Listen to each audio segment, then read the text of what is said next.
Good morning.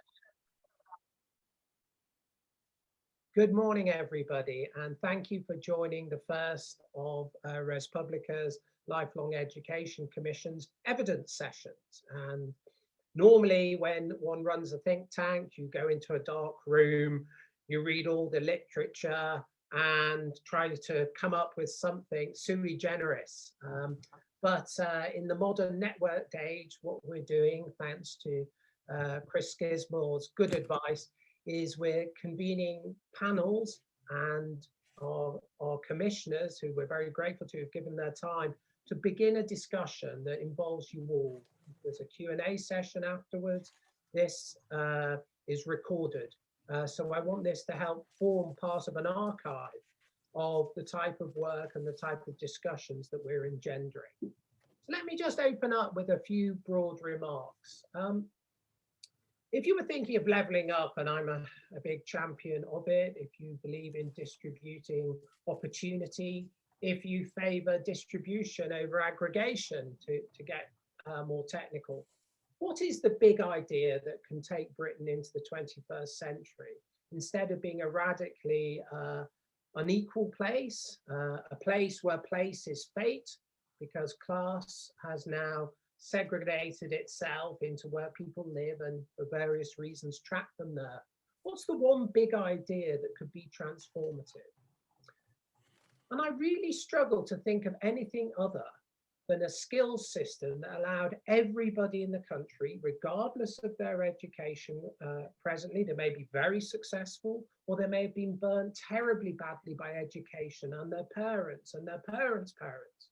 But what if we offered everybody in the country the ability to gain skills, to advance themselves, push further up the innovation ladder, to get themselves closer to, or indeed right in, the labour market? I can think of no bigger and more transformative idea that would do more for this country than that. I remember listening to a session from the LSE on innovation, and one of the professors said we could halve the innovation gap with the United States if we just trained our managers. And those of you who've been to university will, I think, share with me a sense that once you leave university, you never do education again. And only if you're in a very big company, or if you're very wealthy and can opt out and do an MBA, are you ever in any real sense properly trained again. And if you're in one of the many small businesses in our country that are struggling to innovate, the very thing that would help you innovate isn't available to you, which is training for yourself and your staff. And if you are one of those people, as the Education Select Committee has revealed, who pay the class penalty and have been burnt by education, what's your way back? What future do you have without skill acquisition? So we at Res Publica, and thanks to Chris Skidmore's chairmanship of this new commission, and to the panelists who've kindly given their time, and those about to give evidence, we want to reform the entire UK skills system to create a seamless, additive and transformative option for all of our people in the whole country, not just for one select upper middle class group, but for everybody, including that select upper middle class group. And for all of the many cohorts of people within that who pay all sorts of penalties when they're not able to stay in the labour market or stay ahead of education. This, for me, is the only real transformative big idea that the levelling up agenda currently consists of.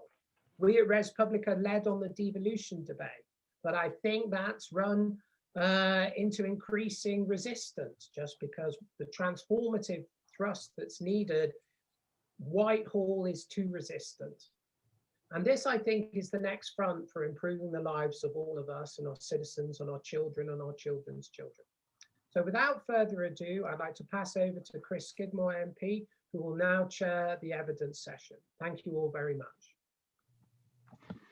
Thank you, Philip, for that introduction. Thank you for not only the commissioners attending this session today, but also those who've tuned in to watch. I wanted to just set out a few housekeeping rules to start with. If anyone has any sort of questions they wish to post in the chat function, please do so, and I will try to sort of pick them up as we sort of go along.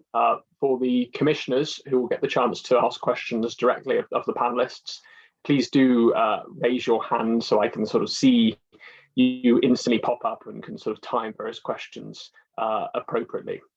As Philip said, we've set up this lifelong education commission not simply as a one-hit report, as so many think tanks often do when they sort of purvey the policy landscape as it exists.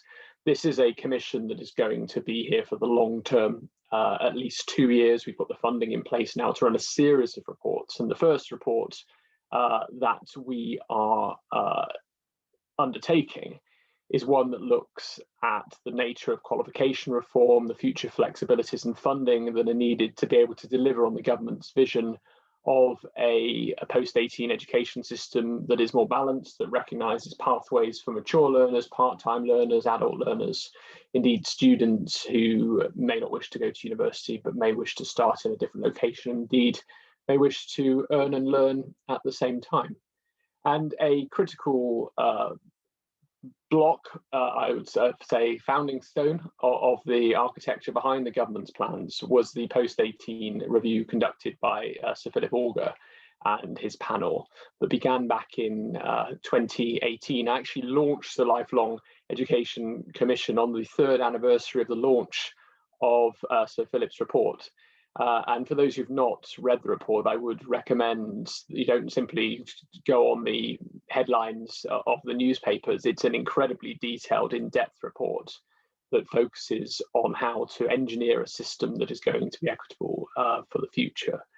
And Sir Philip has very kindly agreed to give evidence today. He'll be here till 10 o'clock. Then we'll be followed by Jack Britton, Associate Director of the Institute of Fiscal Studies, Professor Claire Callender, Professor of Higher Education at Birkbeck College, and I should put on record that the first report is actually in conjunction with Birkbeck. And finally, David Hughes, Chief Executive, Association at Colleges. And each panelist will set out their vision, maybe for up to 10 minutes, and then we'll take questions for the remaining 20. So I'm very pleased and delighted that we've been able to kick off this evidence session with Sir Philip being able to give evidence. So Philip, if I could turn to you, the title of this first session is sort of how to create a balanced, equitable and affordable funding system. And I'd be delighted to hear your views. Obviously, the report and many of the recommendations in it have now been adopted by government at various different timescales, and we'd be keen to hear what you feel 3 years on, 3.5 years on, is looking sort of that we have an opportunity now to seize, and what else needs to be delivered as part of your wider vision that might be missing from the government's plans at the moment. But if I can hand over to you, thank you very much, Sir Philip Augar. Chris, thank you very much, and Philip also, thank you very much. I just need to make it clear at the start that I'm speaking entirely in a personal capacity here. The panel that I chaired no longer exists. It wound up in May 2019. There is no role anymore as chairman of the panel, but I'm very happy to speak in a personal capacity. To begin, really, just to pay tribute to Res Publica and Chris for thinking of this as a topic, setting it up with authority, and actually also committing to following through over a period. I'm very struck by the risks of people, whether it's a government panel or a think tank, writing a report and then it just gathering dust on the shelves. And on this particular topic, you're absolutely right. This does need follow through. It needs sustained follow through. And I agree also that this topic there is enormous potential leverage in it in terms of the impact on the economy, on society, and on the type of country in which we live. I feel that we are at a turning point. If you look back at the history of post-18 education, you can see certain turning points over the decades. There was one over 20 years ago when Tony Blair set the 50% target. That was followed up by the removal of the HE number cap, by the trebling of fees, and that sort of established in the national psyche that going to university was a good thing, as indeed it is. And post-18 education has driven very firmly towards that, really, over the last couple of decades. By the way, along the side, somehow FE and skills got a bit neglected. It wasn't intentional. It reflected in a way the underlying mores in our society, but somehow it got neglected. And I do feel that for various reasons now, we are moving into a different age. We're moving out of the age of the 50% and perhaps into the age of everyone. And there are a few reasons for that. Economic reasons, reinforced probably by Brexit, reinforced by an enormous change in the workplace. I've been working in the workplace. I've been working in the workplace for 5 decades, and I've never seen anything like what has occurred in the past few years. This is an absolute inflection point. And so the economic and social drive for this is absolutely enormous. The elements are going to have to be lifelong learning. The features of that must be modular. There have to be stepping off points, and it has to be skills related. But this is not something that actually can be handed down simply by government. Lots of parties have to be involved in it. Government certainly does have to be involved in terms of getting the funding right. The institutions in the sector have to respond as well. The FE sector has to step up to the plate. Universities have to recognize that there is an additional function in addition to learning for its own sake and breeding good citizenship. I know many of them do. But most critically, I would say employers have to realize that they are involved in this as well. This is not, the skills issue is not something that's simply in the hands of government and the educational institutions. Actually, the principal driver has to come from employers, from business, from the public sector. And I was encouraged to see the skills bill sort of doff its cap in this direction. I think if all of that happens, then in fact, students will quite quickly come online.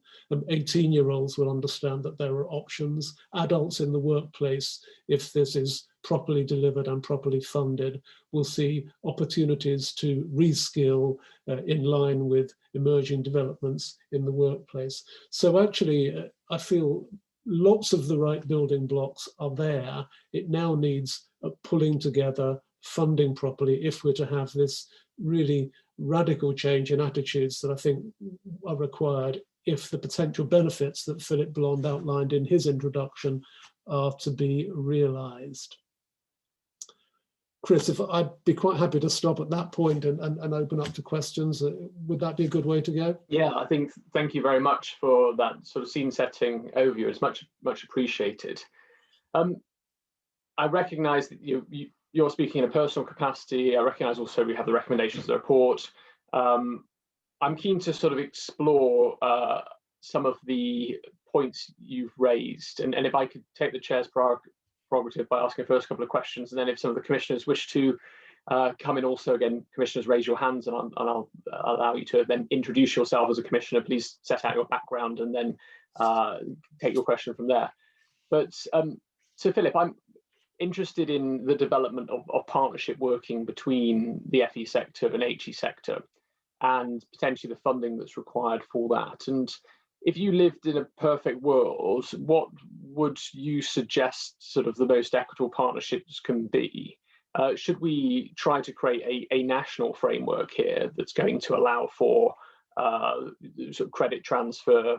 The QAA have been sort of looking at this sort of point in particular.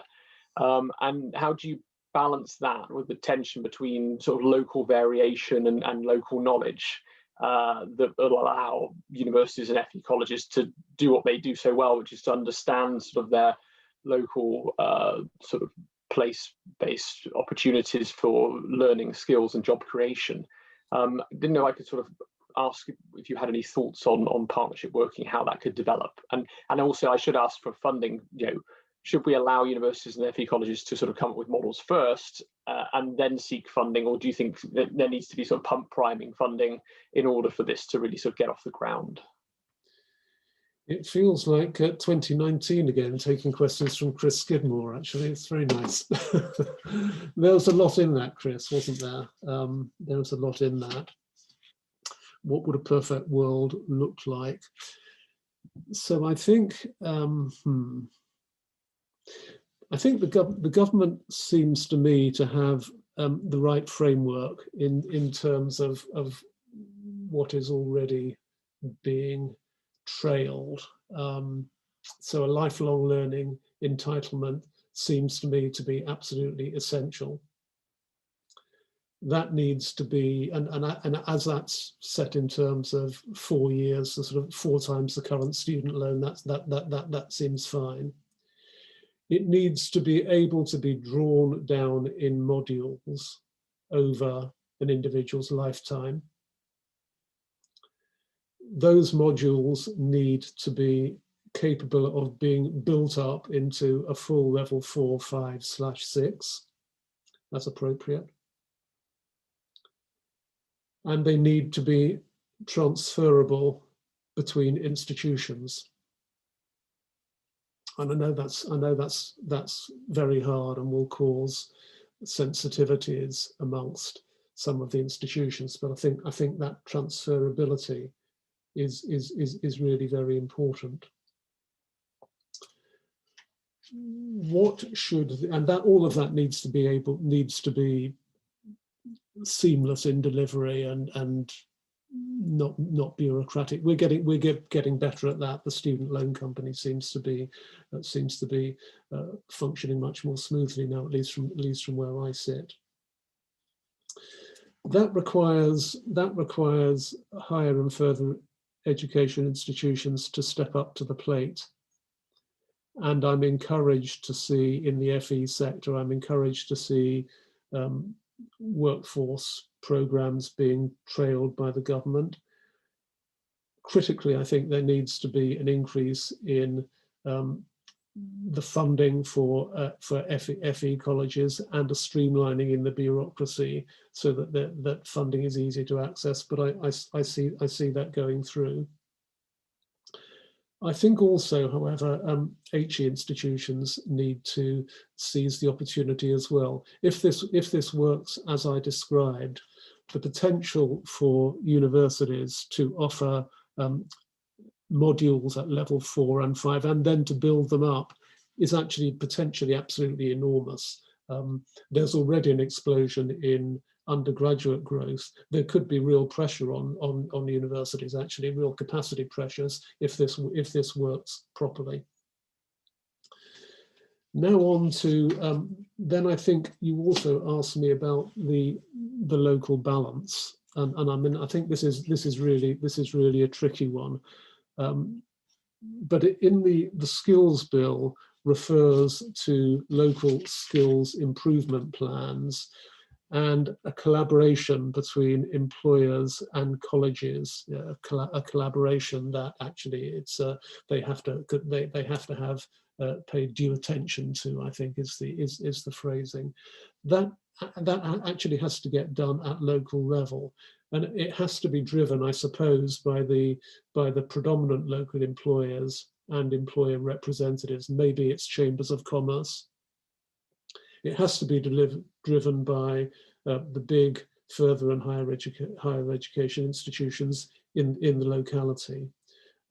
It's not something I think that can be safely prescribed from Whitehall, but what Whitehall can do is to draw up a framework within which local actors can operate. This seems to me to be the two big obstacles to this are, will the funding be here, not just funding from this government, but from future governments. and can we identify the local actors really to make this work? Those seem to me to be the big obstacles. Let me stop there. Chris, you might want to come back because I probably haven't covered all the questions. No, I mean, that was very thorough. And what I'm going to do, though, is hand over to some commissioners now to have their opportunity to ask a question. I probably will come back separately on the issue of qualifications and modules and sort of under the bonnet sort of operation of how that needs to be set out transparently. So, Dr. Diana Beech, your first hand up. So can I hand over to you? Could you introduce yourself and then ask a question? Thank you very much, Chris, and good morning, everyone. And also thank you to Res Publica for the invitation to be a commissioner. So I am Diana Beech. I'm Chief Executive of London Higher, and we're the representative body for over 40 universities and higher education colleges across the capital. And unlike 2019, Sir Philip, I now get to ask some questions, which is lovely. Thank you very much for your opening remarks. I actually have a question regarding equivalent and lower qualification rules, so ELQ rules, because in many ways they're seen as being a bit of a blocker to our ambitions to lifelong learning at the moment. And I do think the panel that you chaired in 2019 was really ahead of its time in recommending to relax these rules. Now, obviously, you said yourself, since COVID, we've seen a lot of people losing jobs and needing to reskill for new careers in other sectors and industries. But I think, contrary to popular perceptions, this isn't simply a case of people in the creative industries wanting to train for STEM careers to secure more stable employment. At least from anecdotal evidence across my membership in London, what we're seeing is actually people from manual or service-based industries who've lost their jobs, actually spying the opportunity to retrain in the creative industries at the moment. They're seeing this as their last-ditch attempt to follow their dreams and also to help empower the UK's creative industry base, which has been decimated by the pandemic. So would you agree then that if the ELQ rule is lifted as you proposed, it should be done so in a way that does not discriminate against certain disciplines and industries, both to preserve student choice in the interest of student choice, as the OFS and the regulatory landscape is built on, but also to give the economy the best chance of a post-pandemic boost? Okie doke. So a couple of points really. London Higher is interesting because that is the type of representative organisation that can actually help drive the sensitive, locally tailored requirements that I spoke about just a few minutes ago. And actually, you've given a pretty good example of one, haven't you? In the capital, the creative industries are a big sector of employment, and so I think it's entirely. It's a really good worked example. One point. Second point, I think we need to be quite careful not to dash off onto new strategies in response to the COVID circumstances. I'm with the Bank of England, I think, in that there will be a quick bounce back from the current state. And I would actually rather let that bounce back occur before really sort of embarking on new strategies. I think it's too early at the moment to form firm conclusions on graduate unemployment levels, on non-graduate unemployment levels, and on movements within the economy. The big movements that are taking place within the economy, I think, are towards technology and AI-based employment, of which the creative industries are a good example. I think we just need to keep, obviously we need to be sensitive to what's going on in the short term, but we just need to keep an eye on what the underlying trends are. It's about changes in engineering, digital, clean technology, AI, transformation in manufacturing. There's lots of stuff going on, and we need to be careful not to get blown off course by what is happening in the post-COVID reconstruction. I think that's what I wanted to say, Diana. Thank you. Thank you. So Philip, I'm going to hand now also over to Johnny Rich. Johnny, would you like to introduce yourself and ask a question? Yes, thank you very much, Chris. Thank you, Res Publica, for inviting me to be a commissioner and for arranging this. And thank you, Philip, for your comments. I wanted to pick up on whether or not the something you were saying about employers and needing skin in this game, and I couldn't agree more. But I'm concerned about achieving the right balance between various things.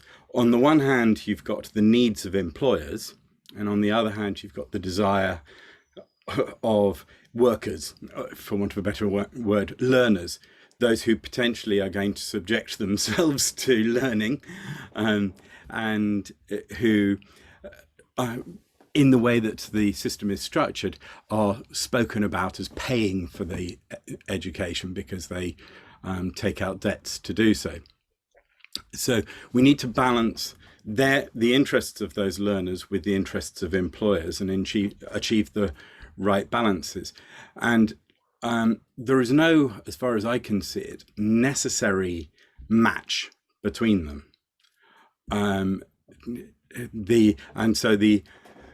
We set up the rules of the market through the funding system in order to try and facilitate as good a match as possible.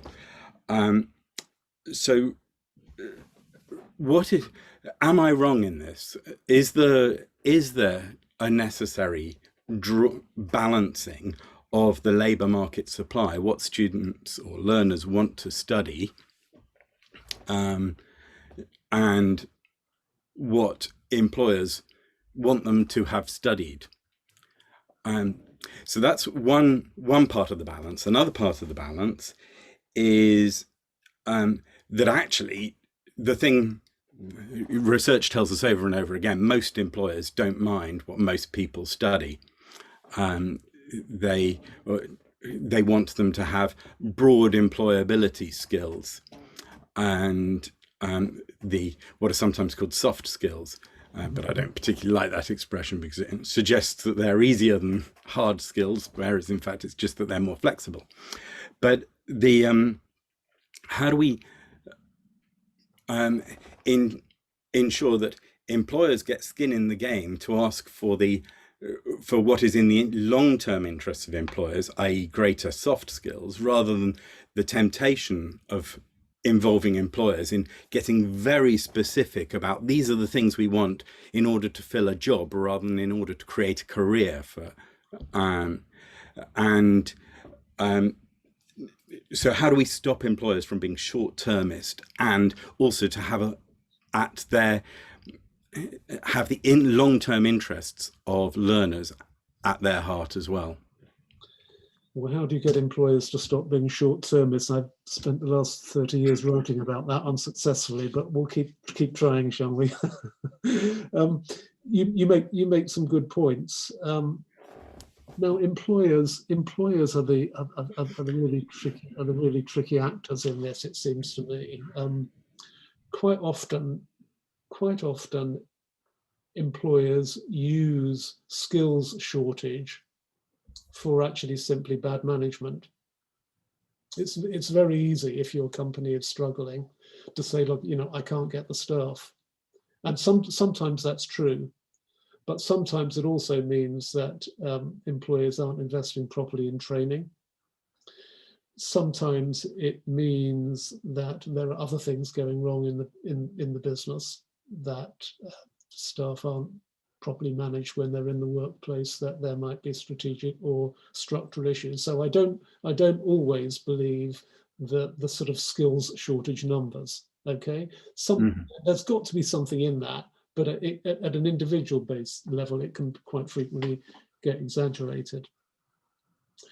Then also, so you spoke about employers' needs and you spoke about learners' desires as well, I think, at the beginning of your remarks. And also there has to be an element of realism in that as well. What I actually desired from my working life wasn't necessarily what I got. hey, that's the way things go. I think what is important is that learners are given the information as to where the learning path they've chosen leads, and the post-18 panel that I chaired spoke quite a lot. We had a whole section. We discussed this a lot at our meetings. Some of you gave evidence on this, as I recall, about the need for good careers advice, for better careers advice. So that's the analysis of the problem. How do we solve it? I think it has to be information, and actually honest dealing with employers. You know, there do need to be conversations with, you know, tricky customers, like the tricky organisations, representative organisations like the CBI and the British Chamber of Commerce. You know, where there has to be a proper dialogue. You know, where employers have to accept the responsibility. There might be more that government can do. There might be more that government can do to offer incentives on training. I think that's something that it was beyond the remit of the panel that I chaired, but I think that might be interesting territory. Have I answered the questions, Johnny? And if you do have an answer, if I haven't. I'm not going to say you have, but that's probably not because you haven't tried, but because they're very difficult questions to answer. I think, and the thing that I think still concerns me is that you are quite right that we need better careers information, advice, and guidance. But you can have all the information in the world. You will still. There are plenty of people who want to be Premiership footballers. Most of them will not get to be Premiership footballers, but they will still want to go for that, however unlikely the desired outcome is going to be. And so we have a lot of people investing a lot of time in training to be Premiership footballers without actually any hope of becoming one. But that does mean that there are the very best. We do have very good Premiership footballers because we have lots of wastage in the system. Now that may be in terms of people not getting to be what they wanted to be. Now that may work fine for Premiership footballers, but it means that it's not a very efficient match for the system as a whole. And I'm sure that the government could do more on training incentives, but I'm more interested in systemic levers that match up the skills needs with the demand of learners, to ensure that there is a good balance there, that there isn't the availability at the moment. The funding of higher education, for example, is based around, if a student wants to do a course, they can probably get a place to do it if they've got reasonable qualifications, regardless of whether or not there are any jobs in that particular sphere. And so they may lead with the transferable skills only. 10 minutes left. Sorry, yes. No, unfortunately, he's only on here till 10. So I think there was a question you wanted to ask or further. Is there a systemic change that could be made? Sorry, Chris. Right. Well, it depends at the level. It depends at the level you're talking, but at the HE level, there is an obvious systemic change which can be made, and the panel that I chaired included that as one of our recommendations, which was that the sort of total unit of resource across the HE sector would remain the same, but there'd be a slight tilt towards the fee that the student paid and a government allocated teaching grant. That's one example. I don't know if that's the one you had in mind, Johnny, but shall we move on, Chris? I think because we've got. I don't want to overstep your time, so what I might do is take questions from Jonathan Simons and then Andy Forbes together, if that's all right, and then go on to Joe Marshall and see where we are with a bit of time. So Jonathan, do you want to introduce yourself and ask a question? Thank you, Chris, and again, as others have said, thank you to Respublica for putting this together, and thank you to Philip for taking the time. I could probably ask a question about almost everything you said, but I will try and restrict myself to a couple of things, and they both relate to the proposed lifelong loan entitlement, which others have talked about and seems to me potentially incredibly transformative. I had a question on two elements of it, which, as far as I can see, are sort of up for design at the moment. So welcome your views on them. One is about a cashable element to it, as opposed to a sort of a year element to it, because at the moment it entitles you to 4 years worth of tuition and maintenance. And I wondered whether an alternative would be to make it a cash sum, principally to enable greater price comparison. So in other words, if you wanted to go and do level 4 and 5 and that was cheaper, you would get to essentially bank the difference and possibly access more learning, and whether that is a better model than a sort of year's worth of loan. And the second question I had about the design and your thoughts on it were about the eligibility of, let's just use courses for shorthand. Is this going to be restricted in your view to Ofqual accredited providers only? Is this going to be restricted to any sort of credit-bearing course that allows you to grow up to an undergraduate degree or a postgraduate degree? Or might it go wider in your view to, for example, industry accredited qualifications? I'm thinking qualifications here.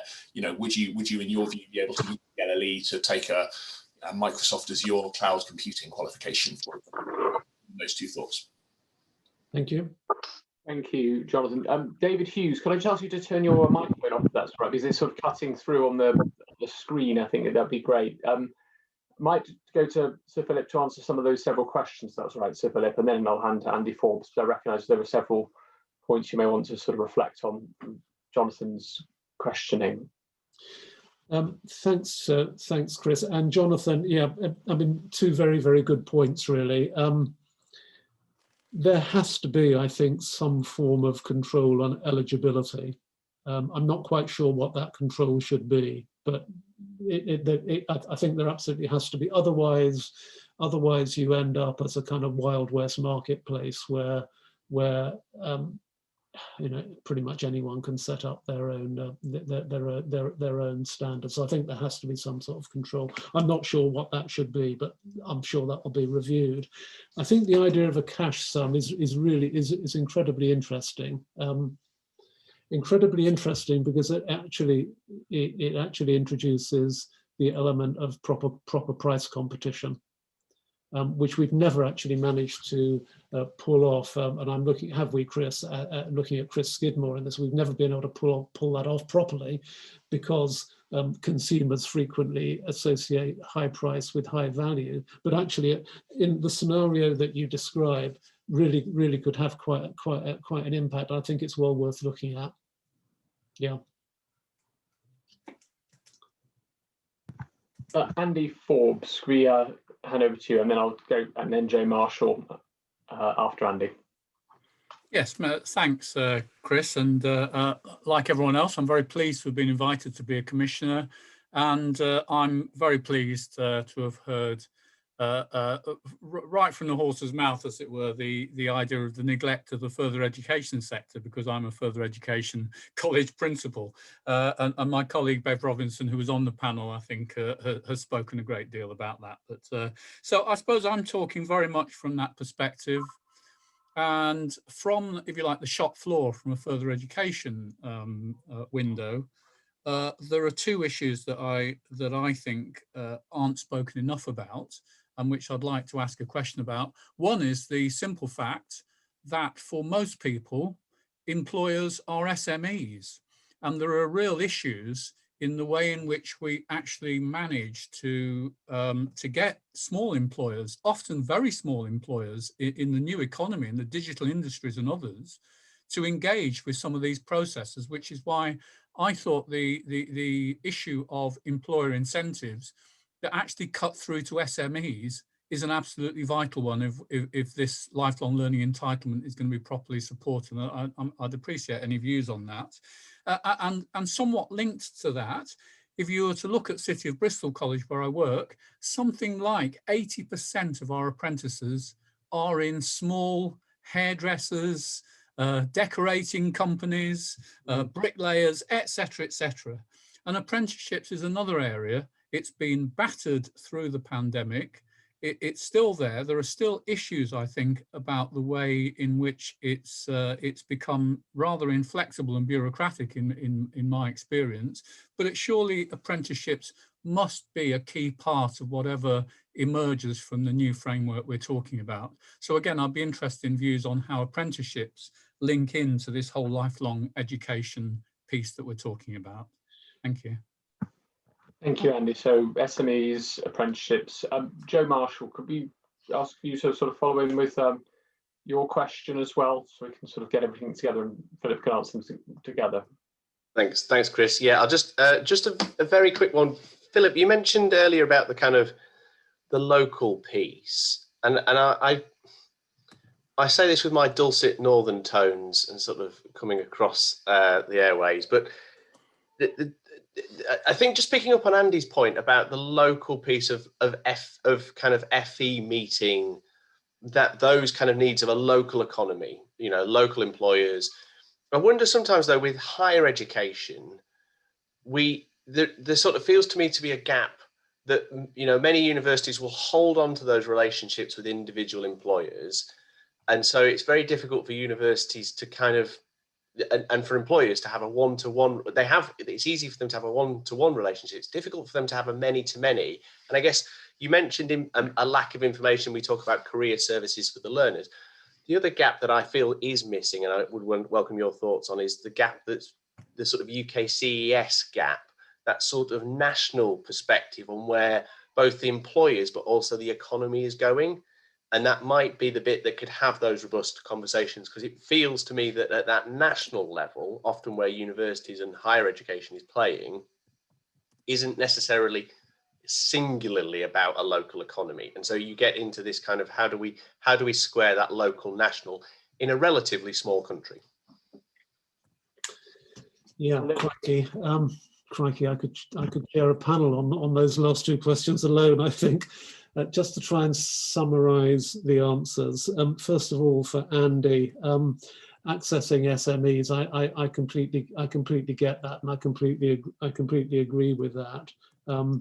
And apprenticeships is a way to do it, and I do think I think the Institute of Apprenticeship has come a long way actually since it started, and a lot of the teething problems are getting smoothed out. I think that's got to be the appropriate mechanism. Maybe we can do more to smooth the funding path still further. I don't know. Accessing the sort of the small painters and decorators and security firms, electronic security firms, is a really tough one. I'd encourage your panel to really get into that territory. I don't have the answer. The making, and then Joe's question, I think really is about making the national plan, making a national plan relevant locally. And I think that that's got to be something that is in the business secretary's intro. I would hope so. We keep on having industrial strategies. They're under various different names, but we keep on having them. Government after government has them. They tend to last about 5 or 6 years and then get replaced by another one, usually a different title and a different set of people doing it. Each time you do that, you breed cynicism about the predecessor, and you damage the credibility of the current operation. So we've just had another change. Andy Haldane's Industrial Strategy Council has gone. Theresa May's Industrial Strategy seems to presumably is being amended. I think what replaces it is really important, and has to have local bite.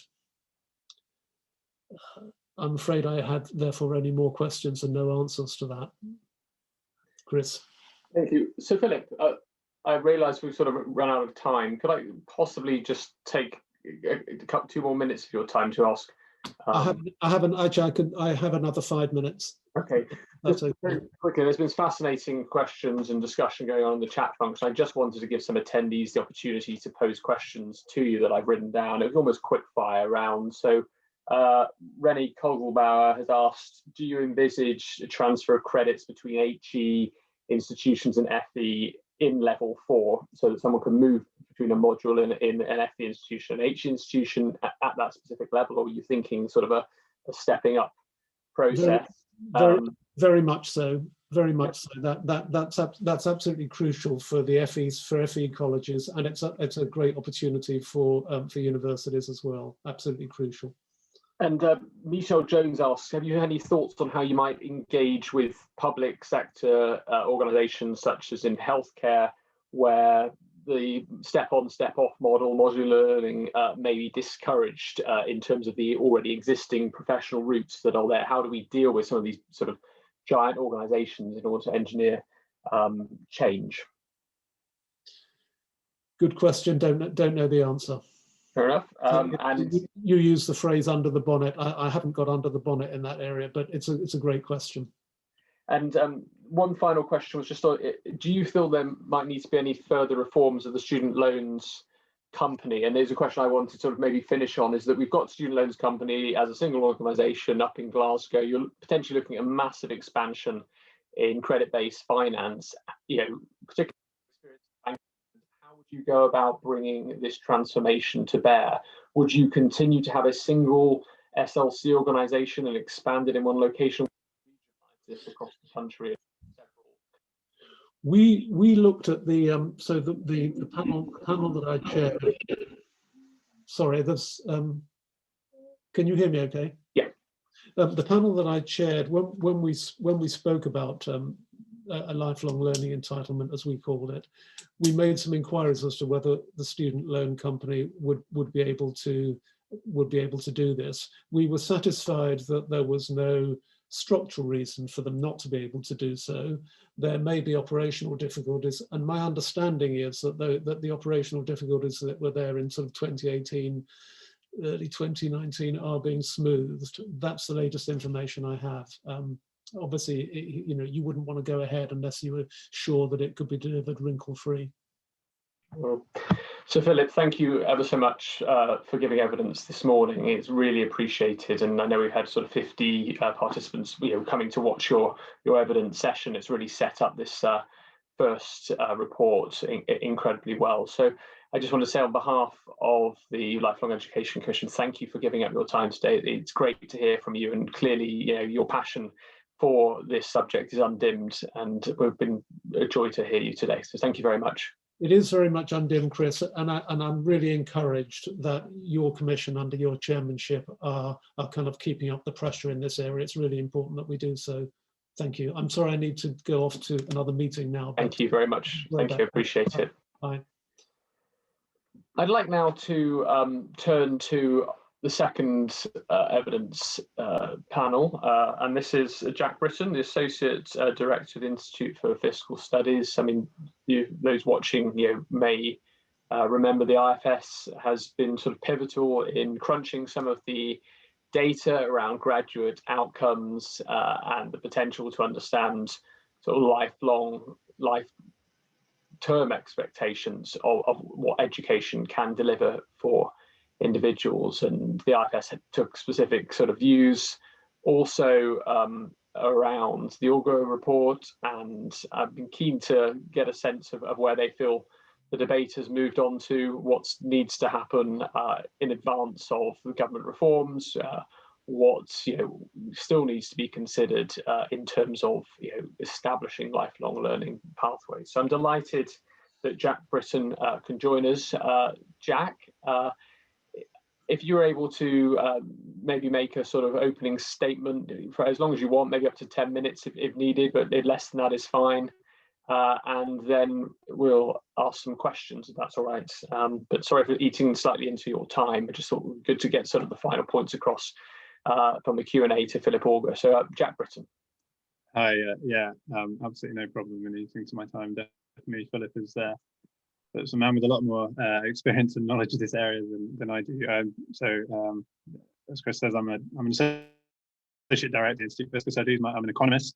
My kind of primary area of expertise really is in probably on the more technical end of the spectrum. So I've done a lot of modelling of the student loan system, and also, as Chris said, led the IFS work on using administered data to look at graduate or earnings outcomes from different post-18 courses, including higher education degrees.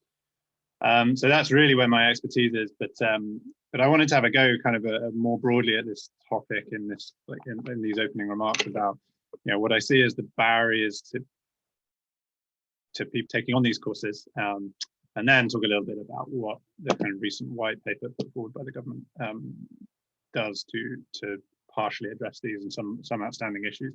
So, you know, I think these are kind of obvious, but it's worth talking through them. And I think there's some things in there that are not so obvious. So the first thing, of course, is financial. You know, some of these courses can be very expensive. And I think, you know, it's the case that adult learners are likely to face many more constraints than you know, your typical 18 and 19-year-old learners face, such as having mortgages to pay and dependents to look after. And we do know that in 2010, when financial support for part-time students at higher education was made much more restrictive, there were massive drops in part-time student numbers, and so that's kind of indicative of the financial constraints that are in place for at least that part of the system.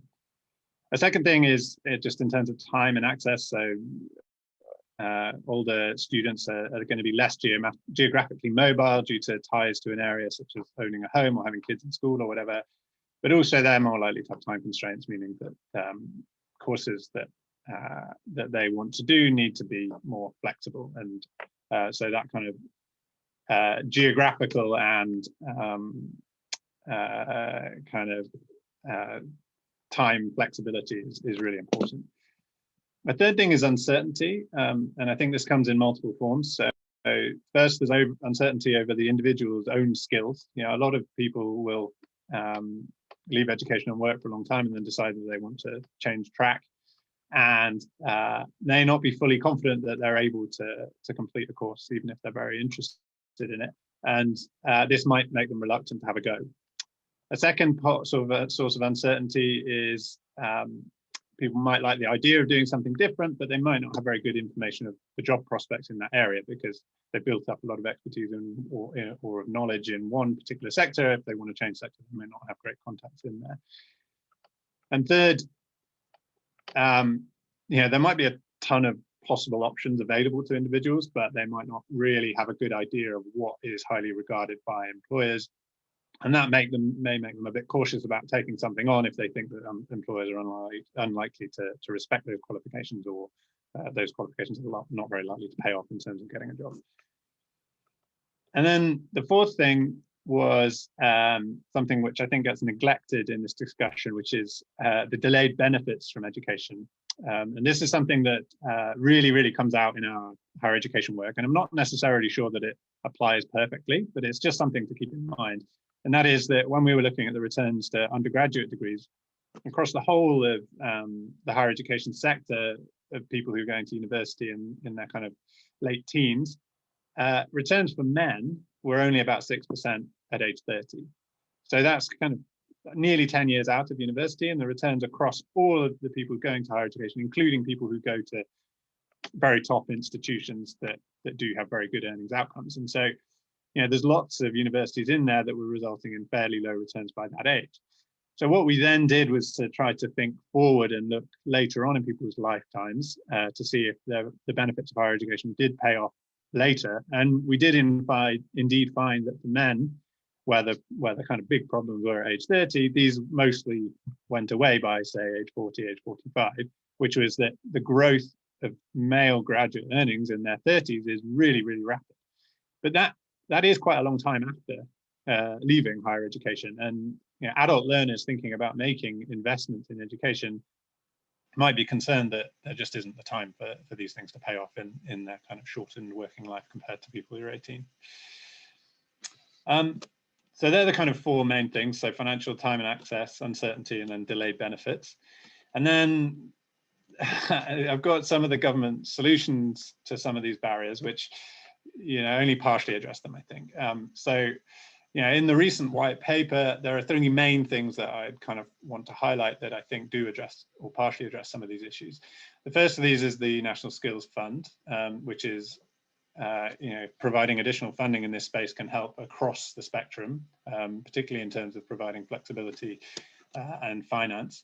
But it's important to note that this announcement of £2.5 billion will only partially address massive cuts in this area that have occurred since 2010. So while it's nice to have a shiny number, it's not really it's probably not really enough.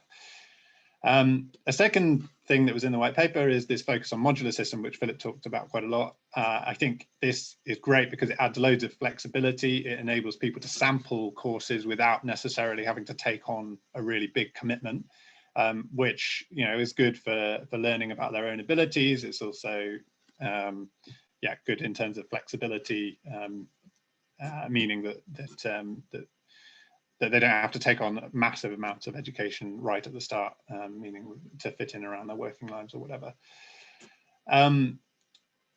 A flip side, though, I think, of the modular system is that this kind of delayed returns problem comes into play a little bit, in that this can mean that it just takes far too long, and there is a concern that people will end up spending years and years building toward a degree that or some qualification that they just run out of time to see the benefits from. The other thing is that I have some concerns here that this is going to dramatically increase the number of options and therefore the complexity of the choice that people are making when they're thinking about going back to education. I've already mentioned this point about people being uncertain about what employers regard when they're actually hiring.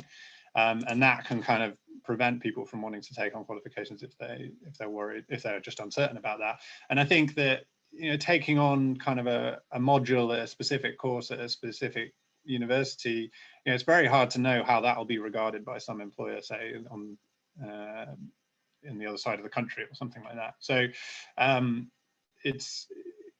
there is a kind of caveat there, which is that it adds some complexity, which is not necessarily a good thing.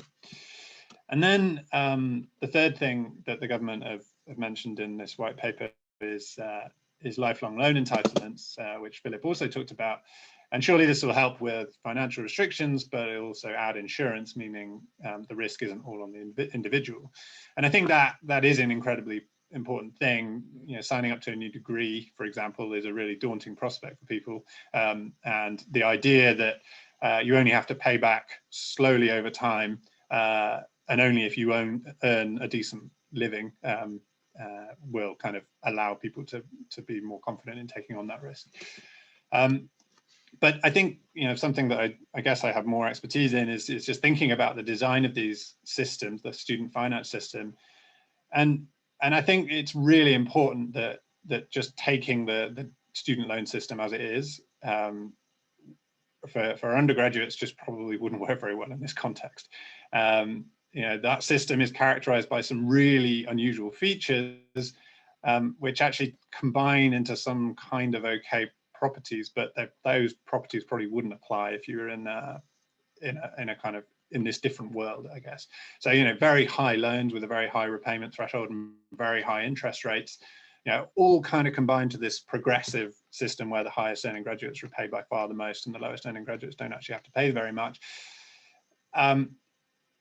This kind of wouldn't play out very nicely if the loans were much smaller, for example, and in those cases the interest rates would really start to bite. And I think those large interest rates that are on student loans would really put people off because they just seem very unfair. And I think, in the higher education world they can kind of be explained away, but in this case I think they just wouldn't be a very good idea. Similarly, I would be very concerned about the level of the repayment threshold. That's at nearly £27,000 now. That seems very high for higher education in my view. I think it would be extremely high in this context and could mean that very little of any loans are actually recovered, and this would end up being very expensive. So I think to kind of make a broad comment, I think that the design of this system shouldn't be taken just from the higher education system. But I also think that it's probably the case that it should be designed in a way that's tailored to the individuals depending on their circumstances. For example, if you're in your 50s and you want to do a course, I don't think I think you might want to have a more aggressive repayment term than if for somebody in their 20s, for example. Sorry, I'm aware that I'm going on a bit too long now, but I just wanted to say a big risk with the design of these things is that they generate a kind of moral hazard, as it's called, whereby people take on more risk than is optimal, and this interacts with the design of the loan parameters. But I think the risk in this case is that people end up taking on courses that are not particularly valuable to the economy. This is clearly an issue that has arisen in HE and is something that the Augar review was really trying hard to address, and should be something that's kind of thought about up front in the design of this context. Okay, and then finally, I just wanted to say, it is a slight concern that the government is really dragging its feet on some of this stuff. It's 2 years since the Augar review. The white paper asked for more consultation. It is a little bit hard to know what they're waiting for in some sense. And the white paper is also very short on details in some areas. We're expecting answers to some questions which have been open for a while now, including on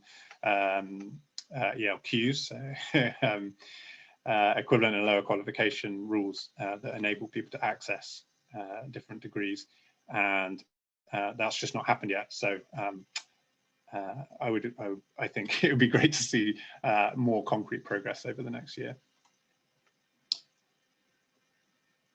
Thank you very much, Jack, and thank you. I really appreciate that overview. I mean, I wonder if I could start by sort of asking your thoughts from an economist's perspective on maybe any international examples where you might be able to shed light on successful whole systems approaches that work, or whether this is a feature of all developing economies in the 21st century trying to grapple with this question of wider productivity and creating sort of knowledge-based societies.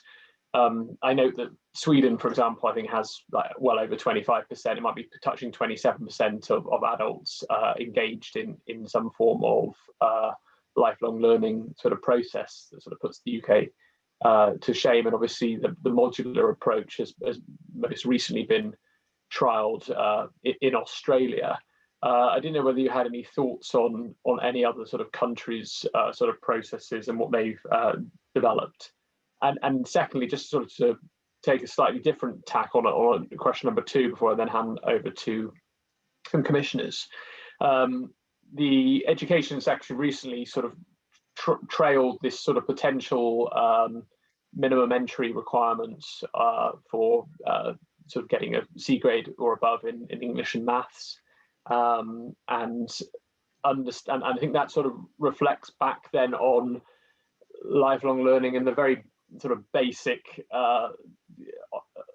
access to sort of those level 2 qualifications and the opportunity to retake those, and obviously what that means for adults as well. We have the sort of retraining opportunity for level 2 at sort of a younger age, and didn't know whether you wanted to. I think one of the questions in the Q&A has made this point around level 2 as well, that the government's focus is being on level 3 and 4, but actually is there some sort of prioritization that might need to happen? And in some of those economic trade-offs that you look at in this time scale, should we be prioritizing certain sort of groups in society, and how do we look at identifying them? Is it by deprivation or by lack of qualification? And has the government done enough really in terms of what it's set out so far in that prioritization process?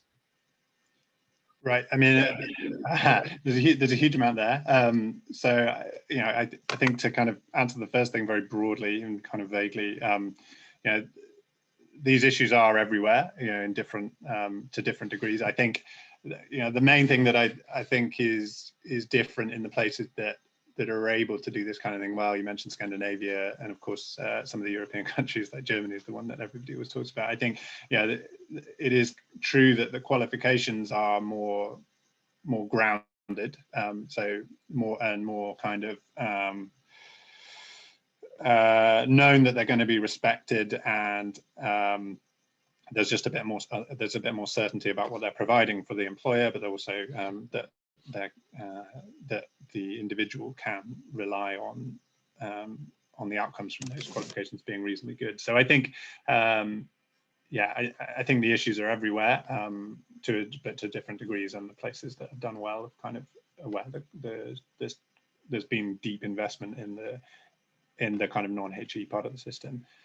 In terms of level 2 qualifications, yeah, I think that's a really important point. I mean, you know, just to kind of go back to the evidence from the administrative data, which is just that, you know, the outcomes for people who don't get 5 A-star to C GCSE grades in terms of earnings just are really, really very poor.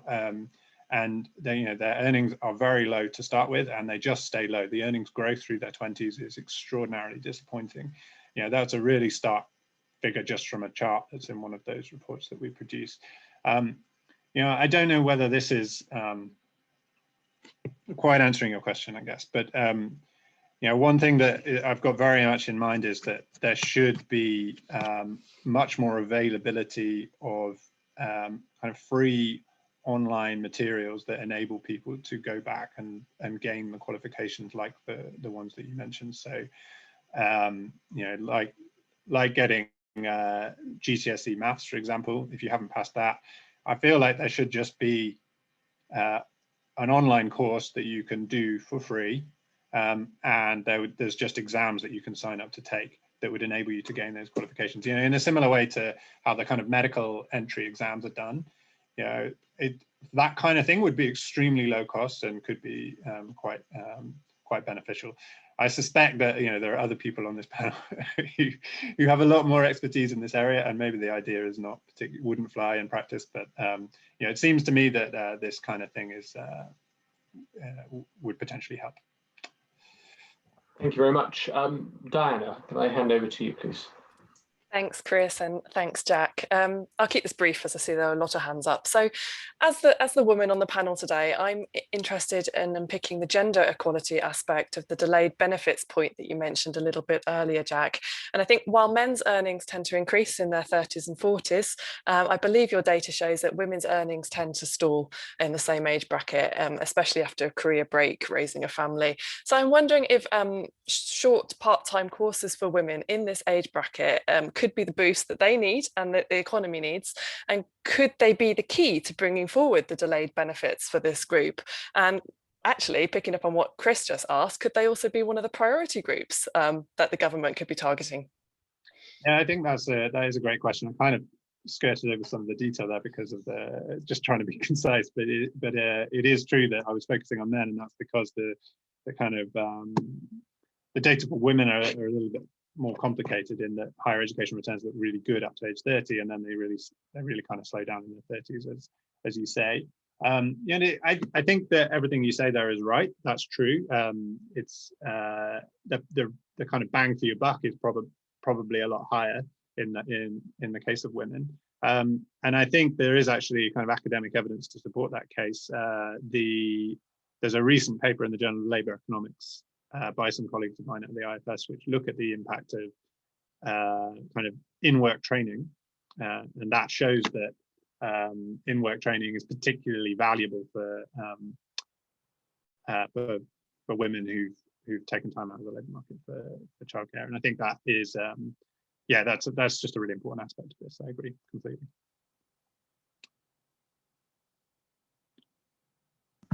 Can I bring in Jonathan Simons now, and then Andy Forbes? Thank you, Chris. Thanks, Jack. Two questions. One is, you talked in your opening remarks about the threshold for repayments, and I think, unless I'm misunderstanding you, that you were sort of intimating that you thought £27,000 was quite a high level of repayment threshold.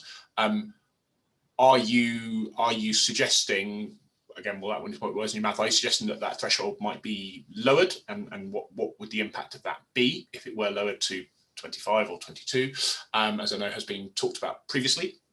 And the other question I had built on the question about minimum entry requirements and GCSEs, and I don't know if IFS has done this analysis, but one of the things I'm wondering is if such a threshold were put in, you have to have a C in English and a C in maths, how many students that actually, or prospective students that actually knocks out? And if the IFS data shows that, my hypothesis is that it doesn't knock out that many younger students, probably knocks out quite a lot of prospective older students, and it would presumably have a disproportionate impact by certain kind of types of student. But I wondered if you had any sort of, from the sort of the administrative matching data, whether it's possible to look at how many students don't have that and do go on to HE. Okay, let me answer that one first because it's in my head, and then you might have to remind me what the first one was, but I did have an answer for it. I think the it's kind of annoying actually. The data that I have in my mind is all about younger students, and that's partly because we kind of focus on the those for whom there is an MPD link, and then yeah, we're kind of looking, yeah, all of that data is based on the kind of mid-2000s university entry, because we're then looking at the earnings outcome. So it's a little bit dated. But in that case, the share without 5A star to C going to higher education degrees is very low. Like it's you know, of the magnitude of 1%, I think. So it's not a big deal in that sense. For later learners, it will be higher, but I don't actually know that stat. I don't have that stat off the top of my head, but it would be something that would be easy to, relatively straightforward to calculate, given now the data availability now, because you could use NPD data from the 2000s and looking at more recent students. I think that would be very possible to get more of a clear picture on, but I don't have it to hand. You know, one thing to say about that, you know, I'm a little bit cautious about the minimum entry requirement stuff, because you know, a recent piece that we did put out looking at the earnings returns to different degrees by subgroups, so looking at by ethnicity and by socioeconomic status of the parents, and you know, what we found there was very, very large returns for people who had quite low earnings, and that was because the outside options seemed to be just very bad in those cases. You know, this is quite dated, I should say. It's all based on the mid-2000s entry, but you know, it's pretty interesting, for example, that the highest returns to higher education amongst all ethnicities were amongst Pakistani students, who also had the lowest earnings, and that's just because the Pakistani students who didn't get higher education had the lowest earnings of all the groups. And I think that's something to keep in mind when you're thinking about minimum entry requirements. You know, it may be not the case that those graduates earn very much, but it is the case that their outside option is a lot worse than getting a higher education, and there is actually a benefit to them. So that's something to keep in mind. And then, sorry, the first point was on the lowering of the repayment. Oh yeah, no, okay. I don't have much to say really, except that, you know, Theresa May brought in the big increase in the threshold in 2018 or 2017 or 16. I can't remember exactly, but it went from 21 to 25,000, and you know, that was just a huge giveaway. People don't really kind of appreciate just how big of a deal that is, because it's just such a thick part of the earnings distribution. And you know, I think it was a 2 billion cost. It added I think a third to the cost of higher education per cohort. It just seemed like a totally unnecessary response to something that wasn't a fundamental problem in the system. And yeah, to me, it just seems the current level of that threshold is just hemorrhaging too much money from the student loan system, and it makes perfect sense to bring it down to me. Thank you. Thank you very much. Andy Forbes, and then Johnny Rich. Yes, thanks, Jack, and thank you to you and the IFS for doing some pioneering work, which has really been, I think, transformed some of our understanding in this area. So thank you very much. That administrative data illustrates what I think we instinctively knew from FE colleges about adults who get stuck in low qualification, low pay life. So a real problem.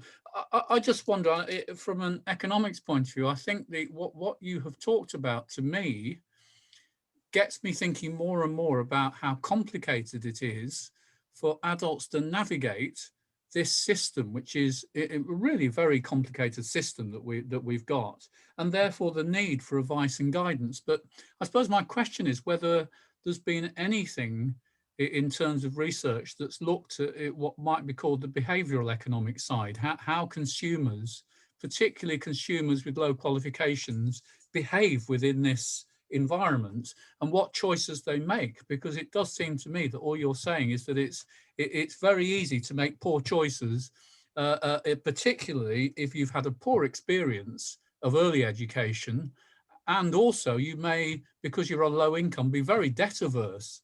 So the idea of some of these propositions is I think, quite scary to a lot of adults. And I'm not sure if anybody's looked into what might be broadly called consumer behaviour, I suppose, within this marketplace.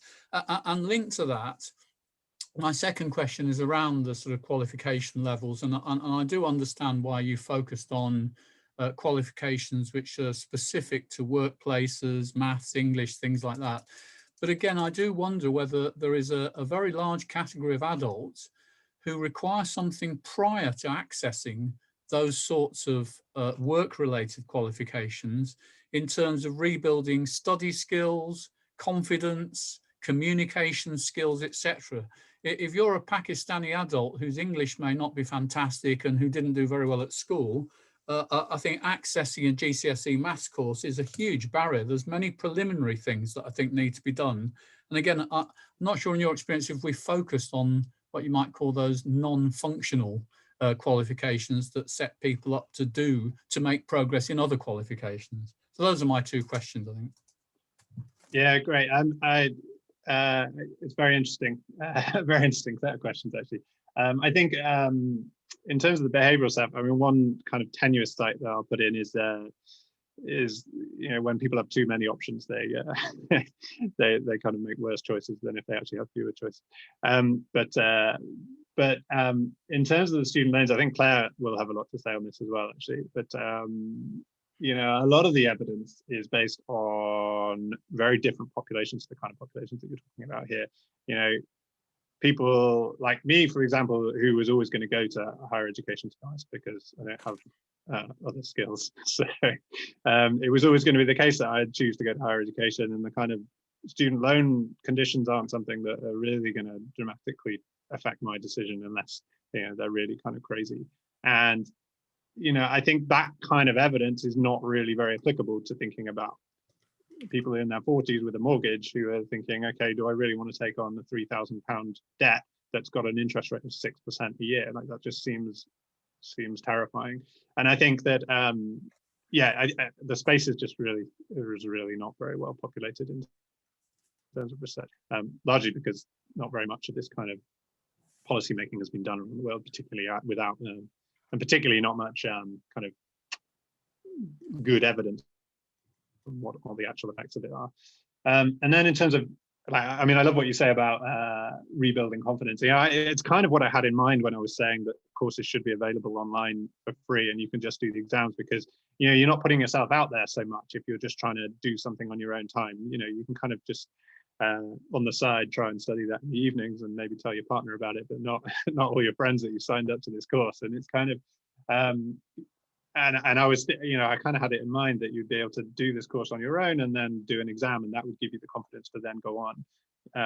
But maybe I was thinking about that at too high a level, but I think the same point applies to kind of lower level qualifications, I guess.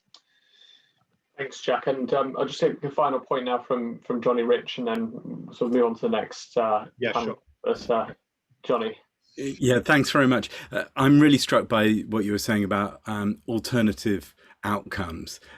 I think that's really helpful because, a bare look at the data might say, well, we won't fund any women to go to higher education, we won't fund anyone over 50, right? No one from a poorer background, etc.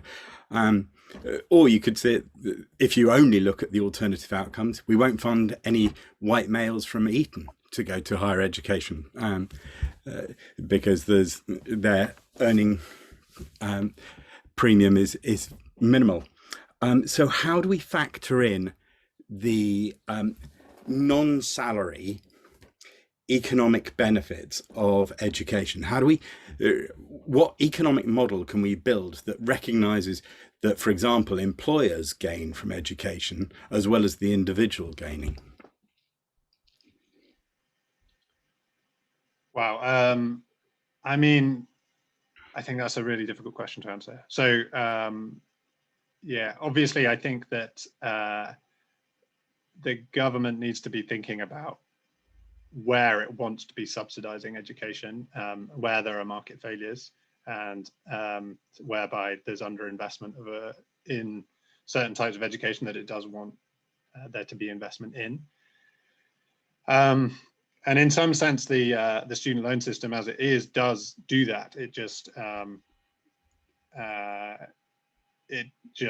has all these other negative consequences that come alongside it, like too much spending on courses that aren't very beneficial as a kind of side effect of the current design.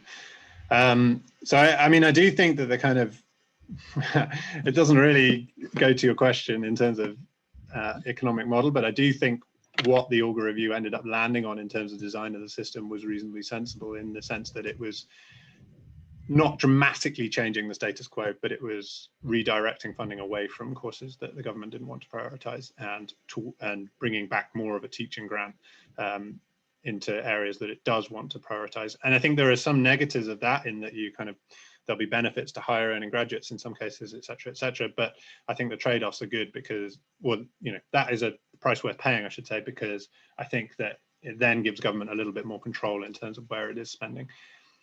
But it could be argued that a high-earning graduate, a low-earning graduate, for example, working in TV or film, is in a high-earning industry. Their salaries are subsidizing, their low salary is subsidizing the profits of the industry, and an industry that we want to promote. Right.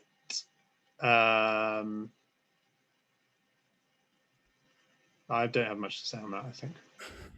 Okay. Thanks, We're Jack. going to have to move across now to the next panel session. So, Jack, thank you so much for your time today. Fascinating to hear from the IFA's perspective, and really helpful for our evidence gathering process. So thank you for your time. Really appreciate it. No worries. I need to sign now, actually, but thank you very much. Thank you. We turn now to Professor Claire Callender, and I should have made clear at the beginning, Claire is also a professor at UCL in London, their Institute of Education, looking at higher education as well as Birkbeck, and she's obviously going to be tackling some of the issues from a national perspective. So Claire, could I hand over to yourself if you wanted to sort of set out an overview of your thoughts, and then we'll turn to some questions, if that's okay. Yes, certainly. Well, first of all, can I thank you for inviting me to contribute to the Commission's deliberations. In many senses, I'm going to reiterate what Jack has said in a slightly different way. I think the government's proposals for the lifelong learning loan and their commitment to lifelong learning does represent a sea change, and is very significant and has enormous potential. And I would argue that such changes are essential if we want to see part-time higher education to both thrive and survive. As we know, part-time undergraduate really matters. It helps transform lives and drives economies. But since 2010, and since the changes in student funding, part-time student numbers have more than halved. And the greatest falls have been amongst OU students, amongst those over the age of 35, those taking level 4 and 5 qualifications, and those on low intensity courses, exactly the sorts of courses that the government wants to promote. And it's quite clear that a key factor in this decline has been the student funding system, because in 2012, for the first time, loans were introduced for part-time students. And I would argue that these loans have exacerbated the decline that we have seen and that continues to happen. And that's because most part-time students are not eligible for these loans because of their restrictive and inflexible eligibility criteria. And also of those, and this is really important, of those who are eligible, take-up has been poor, especially in compared with full-time students. So now, what, 96 or something % of full-time students take out a loan for their tuition. And the figures for part-time students are far, far lower. So as a result of that, not only is the part-time sector smaller, but it's also different. namely that the loan system's incentives have favoured the take-up of full-time provision and 3-year courses. So as a result of the funding changes, not only do we have fewer part-time students, but also we have a narrower range of full-time students and a narrower range of part-time provision. So, you know, this is both supply and demand factors being affected. So the unintended consequences of the 2012 changes is that for part-time students is that ultimately they have hampered access, they've deterred participation, they've limited upskilling and reskilling, they've undermined widening participation and social mobility and equity, and ultimately they have hampered and hindered the national skills development and productivity growth. So in sum, if that isn't clear enough, we need to see a radical change in part-time student funding. And policies need to acknowledge the distinctive nature of part-time students. So the big thing on the horizon are the lifelong learning loans. Now, will they work? Now, outside of government rhetoric, we actually don't know what the hell these things are. We know they're available for 4 years, very good, but we don't know what the eligibility criteria are. We don't know, as we've already mentioned, whether ELQ restrictions are going to be lifted. We don't know what the new loans are for. Are they only for tuition or are they also for maintenance? We don't know how a module is going to be defined. We don't know what credit framework will be used. That's not in the bill. We don't know what the terms and conditions of the loan repayments will be. Will people, I mean, you know, building on what Jack has said, will people start to repay their loans once they've completed a module? And this is going to be before they reap any financial benefits from having undertaken the module. It's already the case that with part-time students, they begin to repay their loan before for part-time undergraduates doing an undergraduate degree. They already have to start repaying their loan before they have completed their qualification, unlike full-time students. Full-time students start repaying 3 years after, in the April after they get their qualification. Full-time students, they have to restart repaying their loans 4 years after they start their qualifications. So many of them are already repaying before they've reaped any financial benefits. And how much are these new lifelong learning loans going to cost? What will happen to the part-time premium? Is that going to go? And what should be the balance of public and private contributions to the lifelong learning loan? The costs are, well, really that's Jack's domain, but we know that the financial returns to level 4 and 5 qualifications are far lower in the longer term than undergraduate qualifications. In other words, that suggests that there'll be a very large government subsidy. And we also have to then consider at what point, if you have a very large subsidy to a government subsidy to a loan, at what point is it more efficient to actually provide grants and not loans? And that's an ongoing issue. There's nothing new about that. But given the level of subsidy that there will be through non-repayment, whatever your threshold is, I mean, of course, the threshold will affect the repayment level, but given what Jack has been saying, it's going to have to be reduced very considerably to make any dent. And HEPI's modelling, whether one respects that modelling, you could argue that some of the data used by London Economics isn't as good as it could be. But certainly if you lower the threshold, there still will be a high level of non-repayment. And then we need to question whether there is a demand for such new-fangled loans. We do know that the current loans available for people taking level 4 and 5, the advanced learner loans, the take-up is low. We do know that there is debt aversion. I have done work on that, but as Jack says, there's very little work done on it. There's certainly evidence amongst 18-year-olds showing how those from lower socioeconomic backgrounds are deterred from entry into higher education because of fear of debt. And we also know that older students, the take-up has been poor of the current loans, part-timers, which is suggesting that they are far more debt averse and risk averse than their younger colleagues. And I question, I don't know how well prepared the student loan company is to, how strong that infrastructure is to handle such a radical change in provision. So those are some of my questions. Those are some of the issues from where I'm sitting. We could talk about some of the other things. I mean, the other thing that I've done that I'm doing work on at the moment is some of the longer term consequences of student loan debt on graduates' lives. But that's another research project I'm working on at the moment. Happy to talk about that too, but I'll leave it there.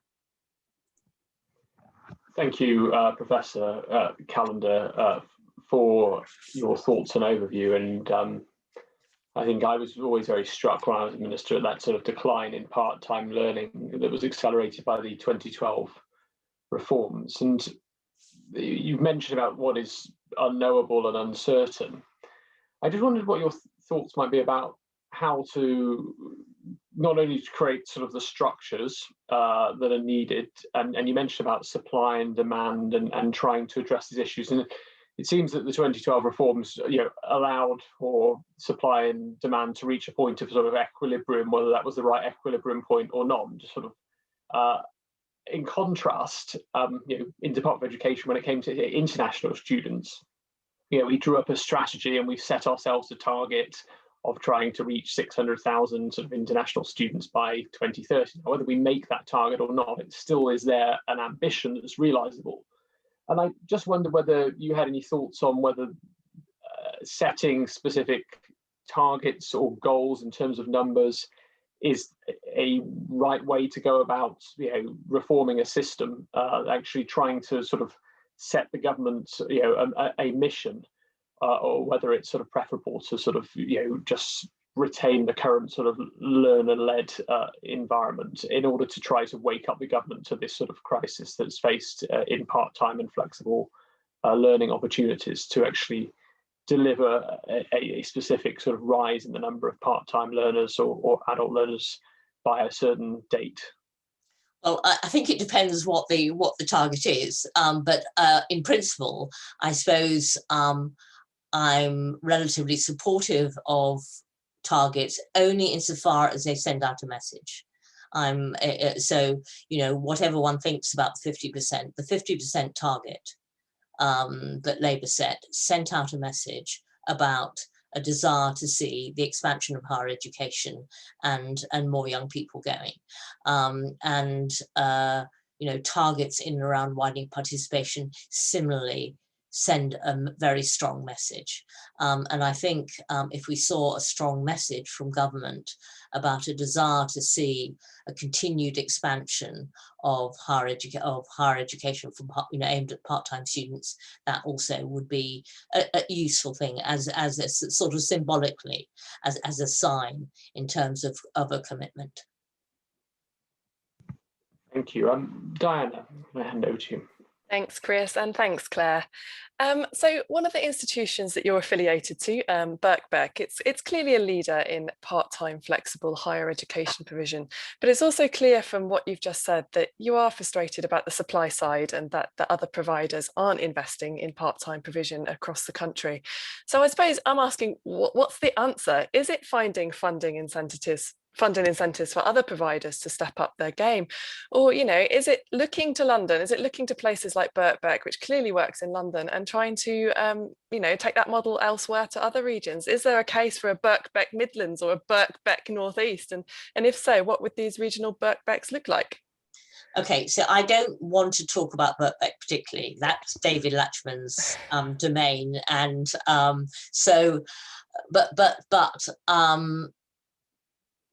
what I can say is that I don't think we should ignore the fact that Birkbeck has struggled as well. Both the OU and Birkbeck have struggled in terms of part-time numbers,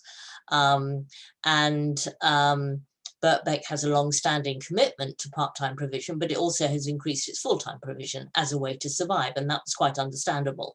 So I think what we need is, certainly a national commitment to greater part-time provision wherever that be, and we can't ignore the way in which the the Open Universities numbers have fallen very dramatically. They are still not. I mean, they're going up, and probably the pandemic has helped, but they are nowhere near their pre-2012 numbers. I think we have to. We need incentives for institutions to provide part-time provision, and there are no incentives. If I'm an institution, it makes much more sense to get one student paying £9,000 than two students paying, half that. That comes up to £9,000, because at the end of the day, for part-time provision, I've got two people using the library instead of one. If I'm going to make it a decent experience, and this is where there are lessons to be learned from Birkbeck, if I want to have a cup of coffee at 7 o'clock at night, in the middle of my, assuming we're not doing it online, as a break in the middle of my 6 to 9 in the evening session. So I have at 7:30 we have a break, and we all go for a cup of coffee. But there's got to be somewhere to go and have a cup of coffee. You've got to have the security guys sitting there all evening, etc. So there are additional costs associated with part-time provision, and it makes more sense financially for an institution to go for full-time students rather than part-time students. So you do need a financial incentive for part-time provision for institutions. And it may be that you need a different sort of provision to incentivize adult learners to participate in part-time learning.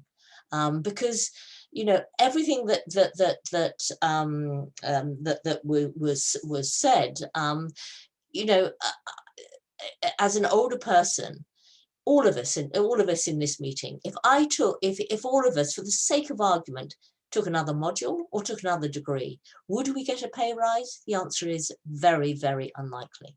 If I turned around to the IOE and said, hi, I've just got another undergraduate degree, or I've got whatever, I'm not going to get a pay rise, and nor, I doubt, is anybody else in this room going to get a pay rise.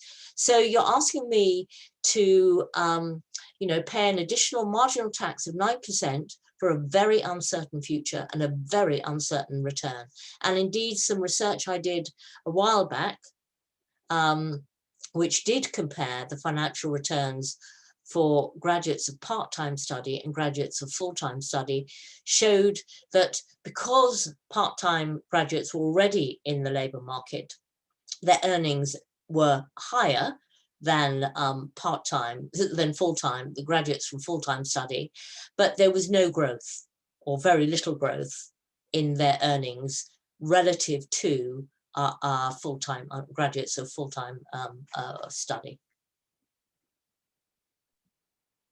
Thank you, Professor Callender. Johnny Rich. Thank you. Thanks, Chris. Thanks, Claire. Because finance isn't the only aspect to the balancing act of deciding to do a part-time course, I was wondering if you could talk a bit about some of those other obstacles and whether or not financial incentives will ever, would you have to bump up the financial incentives so much in order to counteract all the other disincentives of trying to achieve the balancing act in life of doing a part-time course? Well, certainly, the key issue is financial. So I was involved in research that was commissioned by the department for the Augar review, looking at issues around the cost, around what are the barriers to participation, and cost was certainly the key the key one. And I have to say that, you know, you could be creative around the costs. So, for example, I know it's a couple of years ago now, but there was a study I did for the Sutton Trust.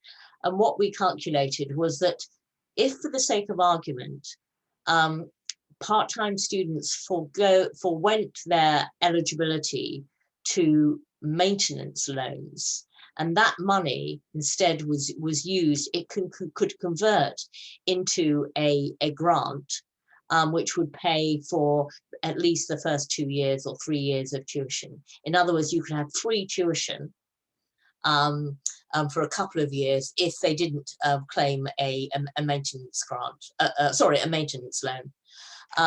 So there are some imaginative things that one could do to try and provide, or certainly radically reduce the upfront or the tuition fee costs. And certainly evidence from the US shows that you know, one of the barriers is also confidence to participate. Can you hear me, or I've frozen? Yeah, we can hear you, but can't. Okay. You're not moving anymore. I'm now, okay, my picture looks pretty awful. Anyway, doesn't matter. So what this US research was showing was that you know, given the uncertainty that people have in terms of, especially if, you know, we're not talking about the Jack Brittons of this world. We're talking about working class students and older people who will have had negative or limited experiences in previous experiences in the higher education system. And what that has shown is that if you indeed promise very early on a very high subsidy, for example, in the first year, once that'll encourage people to enter into higher education. And once they realize that they can cope, once they gain some experience and some confidence in studying for a year, then they are more likely to continue. So this is there's quite a lot of evidence of that from the US. So confidence is another thing, and time is another. And indeed, the flexibility does help. But how you're going to fund that flexibility in a realistic manner, and whether, because we mustn't forget that the ambition of the government is that these new lifelong learning loans will be available, will basically replace the current student loan system. I mean, it is a very radical change. And so one has to be incredibly cautious about making such a radical change if you're not clear, I mean, given the lack of clarity that we currently have about what is being proposed. Thank you. Jonathan Simons and then Andy Forbes. And maybe I can take those two questions together and then allow Professor Callender to wrap up. Yeah, just a very quick question from me, just following on from your skepticism, in the true sense of the word, around some of the sort of financial incentives and financial motivations. Do you either think, or is there research to suggest that whether the same dynamics might apply at either lower level or sort of more informal learning? So might there be a case where somebody might not take out an LLE entitlement to do a level 4 or level 5 or go to an FE college, but they might do a sort of a certified MOOC or a short informal course or a sort of week-long boot camp or an executive education module or something? Is there, do we know if there's some sort of tipping point either of duration or of sticker price that puts people off, but below that, for want of a better word, they might be more amenable? I don't think we do have the data, so I can't answer that fully. But I would say, and actually David is in a better place, and probably people on this panel are in a better place to argue this. The OU works because it provides a phenomenal amount of support to its learners. And Jack's idea of, with all due respect, Jack's idea, it's a lovely idea that, you know, you have an online maths GCSE. But actually, if they've failed once, they've probably failed more than once. They will need, whoever it is, will need a hell of a lot of hand-holding. I'm not saying they can't get there, but they need the hand-holding. And what the OU is fabulous about is that hand-holding. So the notion that, you know, that these people who aren't going into formal education can just, you know, lock into a MOOCs. MOOCs demand a phenomenal amount of discipline, you know, a phenomenal amount of motivation, and we just, you know, in terms of the sort of audience that we're, not audience, sorry, you know, learner group that we're really aiming to capture, which is those who have poor level of qualifications, I'm very skeptical about whether the answer really can be MOOCs. They're great for people like us. They're great for people in this room who know how to study, who are motivated, who actually, you know, you bash us, but we spring back up again. But actually, a lot of the people who we're talking about, I wouldn't be convinced that, and there's nothing wrong with those people, it's just that they've had a whole load of shitty experiences. And those shitty experiences, excuse my language, do not equip them to then go and do MOOCs or the equivalent. Thank you very much. I'm sure Mark Moran, who's on this audience, will want to sort of clip that piece for the report in terms of our evidence. Andy, can I bring Andy Forbes in, and then sort of we'll wrap up Claire's session? Really appreciate it. Thank you. Yeah, thank you, Claire. Very refreshing to hear you. My question was about what you said about the collapse of part-time higher education. I just wondered, because there used to be a relatively important component of employer-sponsored or employer-supported part-time higher education, particularly in certain industry sectors like construction. I'm just wondering if there is any data on whether employers have withdrawn from that, or whether there is still scope for employer-sponsored or employer-supported part-time higher education. There's mixed evidence. There's certainly, some would argue that actually employer support has just fallen through. It's just disappeared. That doesn't mean there isn't scope for employer support, but you know, that too has contributed. I mean, a variety of things have contributed towards the decline. The student funding system is one of the factors, and also actually, if you think about it, with employer support, there is less incentive. If now, you know, I can go and take out a loan rather than you having to pay for me, well, go, you know, take out the loan. And also, we also have to remember about, I have done work on who gets employer support. So it's very much success breeds success. You as an employer, who you're going to sponsor? You're going to sponsor those people who you know are going to deliver. You're not going to take risks. You're not going to take risks on shelling out for training and paying tuition fees for people who are going to drop out after 6 months or a year or whatever it is. What the research I showed on employer support was that actually the support went to people who already had qualifications and who already were earning fairly well, relatively speaking. You know, you back winners. I mean, employers back winners. Thank you. Well, Claire, thank you very much for your time. I do really appreciate you being on the call and also giving evidence. And I'm sure we might want to come back to you, if that's all right, around some of the issues in the reports to lean in on your expertise. But I'd be delighted. I'll hang on. I want to hear David, if I may. Well, I think we're going to turn now to David Hughes, and I'm incredibly grateful for David giving up his time.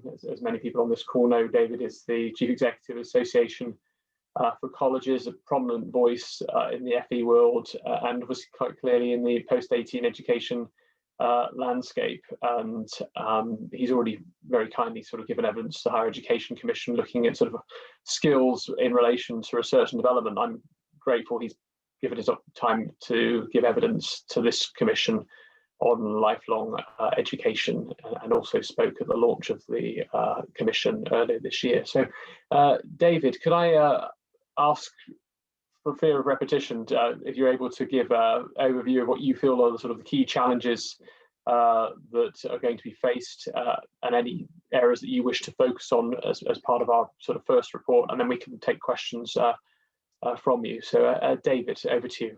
Yeah, thanks, Chris, and thanks, Claire, for sort of hanging on. That's nice of you. I hope I do it justice. Look, there's been so much spoken, and my temptation is to try and answer all the questions. But and what I've tried to do is to sort of I've been playing bingo, so I've been knocking out things that have already been covered. So I'm going to say some things that try to fill the gaps rather than be comprehensive. And I wanted to start really by just pointing out something, which is the title we were given was Funding the UK's Education and Skills System, and we talked almost exclusively about England.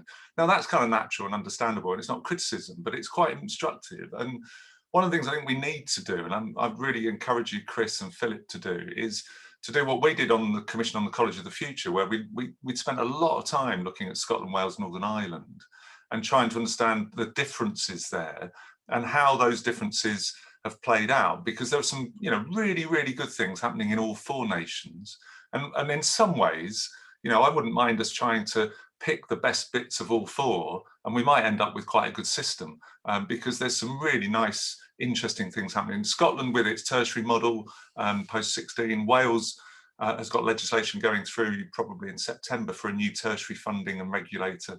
There's lots of really interesting things. The changes in Wales around part-time HE, which seems to have made a really big impact actually in a really short time around funding learners. So so that was the first thing I just wanted to point out really.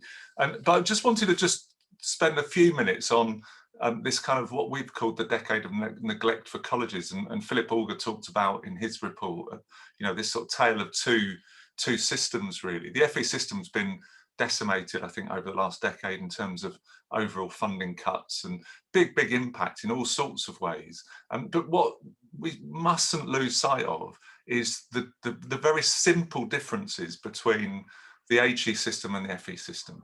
So the HE system means that anyone with a decent level 3 can turn up at any university or college. 10% of HE is delivered in colleges, of course, and get 3 years or 4 years tuition and maintenance support to do a course. That's fantastic. And I'm not saying we should stop doing that, but the difference is profound. Because if you rock up at a college or an adult education provider needing literacy, numeracy, ESOL, lower level learning, you want to do a level 2 in hospitality, you want to do something that's very, very kind of low level, it's completely different. There's no maintenance support for a start. And the budgets constrain massively the delivery. So it's not demand-led in any sense of the case. And I suppose my open question is really, why is that? Why do we have that profound difference? We've got a demand-led level 4 to 6 system and a completely budget constrained and funding decimated below level 4 system. And I think it's because we value higher level learning more than anything else. We spent most of this session this morning talking about level 4 and above. We always do. Every session that I've ever been to like this, we always focus on degrees, higher education, level 4, 5, 6 and postgrad. Nobody talks about ESOL, literacy, numeracy, about entry level, about community engagement, and I think and it's a real problem. And it's not because the return on investment is lower. The return on investment for level 2 is as good as anything. The return on investment, if you take a wider economic view, is enormous. So if you just take the Marmot work on public health, Marmot basically says if you do anything to improve public health, we end up spending less. It's exactly the same with education. There's a kind of continuum of education return on investment. If you can get someone basic literacy, they're more likely to support their children, they're more likely to get a decent job, they're more likely to pay tax, they're more likely to be healthier, they're more likely to engage. All of those returns, just not very easy to measure, but the economic return is massive. There's a moral argument as well, of course. Surely there's a fairness thing here that says if I need literacy support, I should be able to get it anywhere I want, as much as my 18-year-old son or daughter who wants to go and do a degree can get funded. Now whether it's loan or grant, let's open that debate up. And then there's a social argument as well. I want to live in a world where actually everybody can progress in learning from whatever level they're at. Everybody, so I'll repeat it, everybody can progress in learning from whatever level they're at. And we don't have that. We have a single track kind of escalator up. If you fall off the escalator, it's really difficult to get back on. And we've heard a little bit about that this morning. So around about 60% of 19-year-olds get a level 3. Most of those young people go on to some form of higher education, most of them. Of the 40% who don't get a level 3 by 19, most don't go on to any form of progression in learning at all. And the life chances, work chances for that 40% are shockingly low. So if we want levelling up, we really must get into that 40%, and we must provide opportunities throughout life. And at the moment, quite frankly, we don't. So put it another way, if you succeed by 19 in the system as it is, then you open up this big bonus pot of money to go on and do a 3 or 4 year degree with maintenance support. If the system fails you, or you failed in the system, and that's a debatable point, but if something goes wrong, you know, it could be family circumstances, it could be mental illness, it could be the provider you went to wasn't very good. The system says, actually, we're not going to do much for you. And I don't want to exaggerate that, but it really is profound in terms of the difference. So the rebalancing narrative that came from Philip Augar's report was really attractive. And for colleges, the temptation was to say, yeah, let's grab it. Let's kind of rebalance all the money away from HE into FE. But we've not done that, because what we should be aiming for is not to fight for a dwindling pot, but to actually make the pot bigger, to make the whole of lifelong learning much more attractive, much more accessible, so that we end up with, yes, more investment by government, because we don't spend as much in this country as other countries. So that's number one. But also employers. We've heard a bit about employers, but we need employers to invest more in their people. I think employers have become, in the last 20, 25 years, kind of complacent, maybe lazy. They've been able to access pretty skilled people in the labour market. They haven't had to invest. They haven't had to have sort of an internal workforce development program, because they can just recruit people in at the skills levels they need. And then, yeah, we need individuals to invest as well. And that's not just money, it's time as well, because one of the biggest barriers for lots of people is they don't believe that doing skills training education will benefit them. And we've got to change that. We've got to explain how, why, what the outcomes would be. So, and then the final thing we haven't talked about enough this morning, I think, is in the kind of generating demand through employers innovating. You know, we've got too many employers who have, you know, low value added, low productivity. They're in an equilibrium. We need to help them innovate, not big sexy graphene innovation, but just little innovation, you know, digitizing their work, going online, doing things slightly differently, adopting some pretty cheap but easy to adopt technologies and so on. So the rebalancing thing is really important, but we've got to balance it around people, around communities and employers. You know, the current reforms that say, let's put the employer in the driving seat, I think are really dangerous. You know, I think there's a balance to be had between what employers want and need with what individuals want and need, and what we want as a good society, you know, and I think that last is really important. We need a vision that brings all of this together in a way that we haven't got. And we know that there's danger in giving employers too much power. So lots of really good things about the apprenticeship levy, really, really exciting in many ways. But actually what's happened is too many employers have just used it to pay for training that they were doing anyway, training for the privilege, to back up what Claire was saying, and really just trying to grab back the money that they put in, rather than thinking about it much more holistically. So if we give all the power to the providers, or to employers, or to the individuals, or to the government, it goes wrong. We need a balance between all of them. And then finally, I just wanted to come back to this, what I think is an undue and unhelpful focus on higher levels as well as on technical learning. We've got to think about that wider arts and humanities curriculum. We've got to think about the imbalances for different individuals. We need a system that's about pathways for learners wherever they are, to think about how they can progress. That could be, you know, at 18, it could be at 25, it could be at 45, it could be at 55, it could be from level 1 or level 2, it could be from level 4 or level 5, it could be, I did a degree 35 years ago, I want to go back and do a level 3 because I need to get a job. You know, we don't have that flexibility or that agility in the system. We fund initial education up until about 22, 23, and then we stop. And then we say, if you go to a good employer, they'll invest in you. If you don't go to a good employer, and most people aren't in good employers, they won't invest in you, and you're stuffed, really. So I'm looking finally for a much more joined up vision a strategy that brings it all together, a vision that balances a number of things, you know, funding from government employers, individuals, community, personal, social, health, economic, productivity reasons for investing, and then national priorities as well as local. You know, we cannot let every locality decide whether net zero or digital are priorities. They are priorities, you know, let's put that on the national stage and say they are national priorities. Every locality has to work to them. Every provider should be working on them in the appropriate way for them.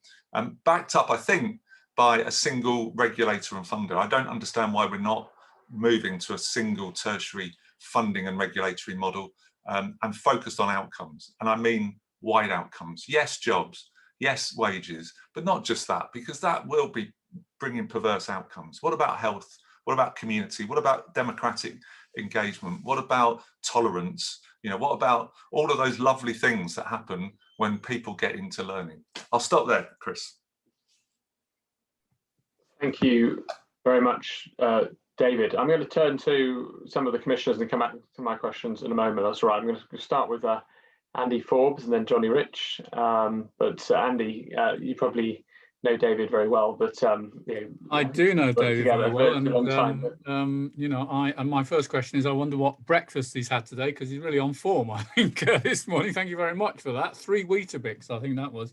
My question, I mean, I take everything you say, absolutely fantastic. What one observation, which I'm increasingly concerned about, which I think is an offshoot of your comments about the threshold at 19, where you either succeed or don't succeed, is the enormous pressure we're now seeing on school age and under 19 young people, leading to sort of mental health and stress levels that are quite extraordinary, because they know themselves what a high stakes game they're now in at GCSE and A level.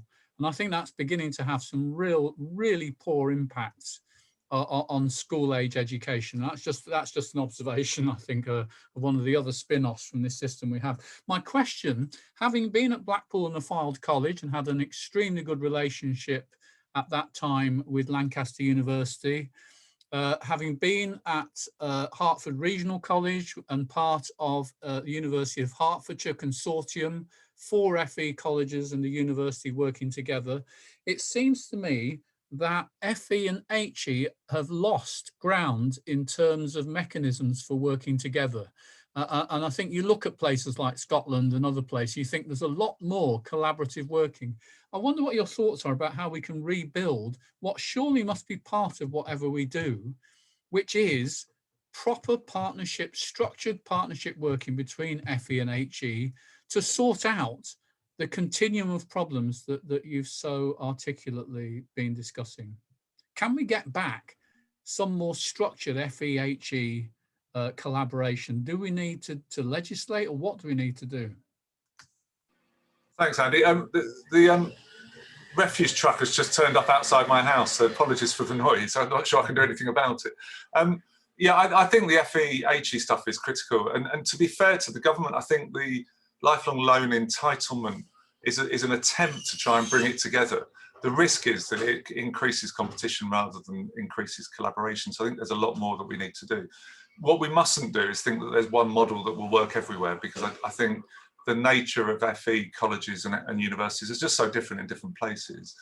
So what we need to be focusing on, in my view, is that, and this is why we think a national strategy is so important, backed up by a local version of it. So what we need is every single institution, college, university, working together in a labour market to work out what the priorities are and what the pathways are. The thing that I hear most from employers is they don't know who to go to get advice. They don't know who to trust, and they get confused by all the players. We need to join that. We need to make it easier for employers to say, in this area, if I want to work on advanced manufacturing, I know where to go. If I'm in health, I know where to go. If I'm in, you know, whatever sector, and I think we haven't got that. So that the government, I think, needs to force that.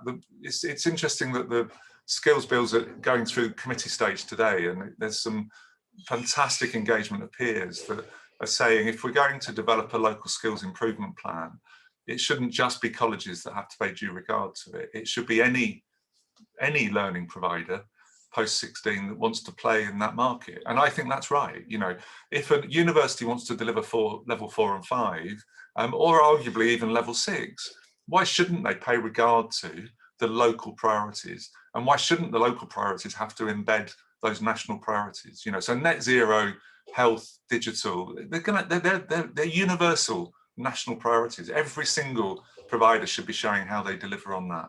And then the local priorities will be different in different parts of the country, and that's fine. So I think pay due regard to, and then the government, I think, has to try to make it much more neutral in terms of the funding. You know, Andy, as well as I do, just how tough the last decade's been for colleges. And I don't want to go on about it in a kind of whining, moaning way. It's just fact, you know, and it's just been unfair on those institutions, and we shouldn't do that. We need a fair funding settlement that allows a college and university to come together and actually focus on learner pathways, employer need, local labour market, and national labour market. So it's not a parochial view, but it's a local version of what's needed for the labour market and for the population. And it has to be inclusive of all the lower levels of learning if we're going to do anything like levelling up as the government wants to. Johnny Rich, Diana Beech. Thanks, David. That was fantastic. I wanted to ask you, so the government's plans for lifelong learning are largely around, you know, funding it to go through once, to go through the system once, heading higher and higher throughout. But you know, the pandemic has shown us that people need to retrain. The changes that will come with all sorts of challenges along the way show us that retraining is necessary. I'm reminded of a report by Paul Jackson for NCUB, Joe Marshall's organisation, which said that in order to meet the engineering skills shortages, there is no alternative but to have what he called intersectoral mobility. In other words, people in the workplace going back a few steps and retraining as engineers.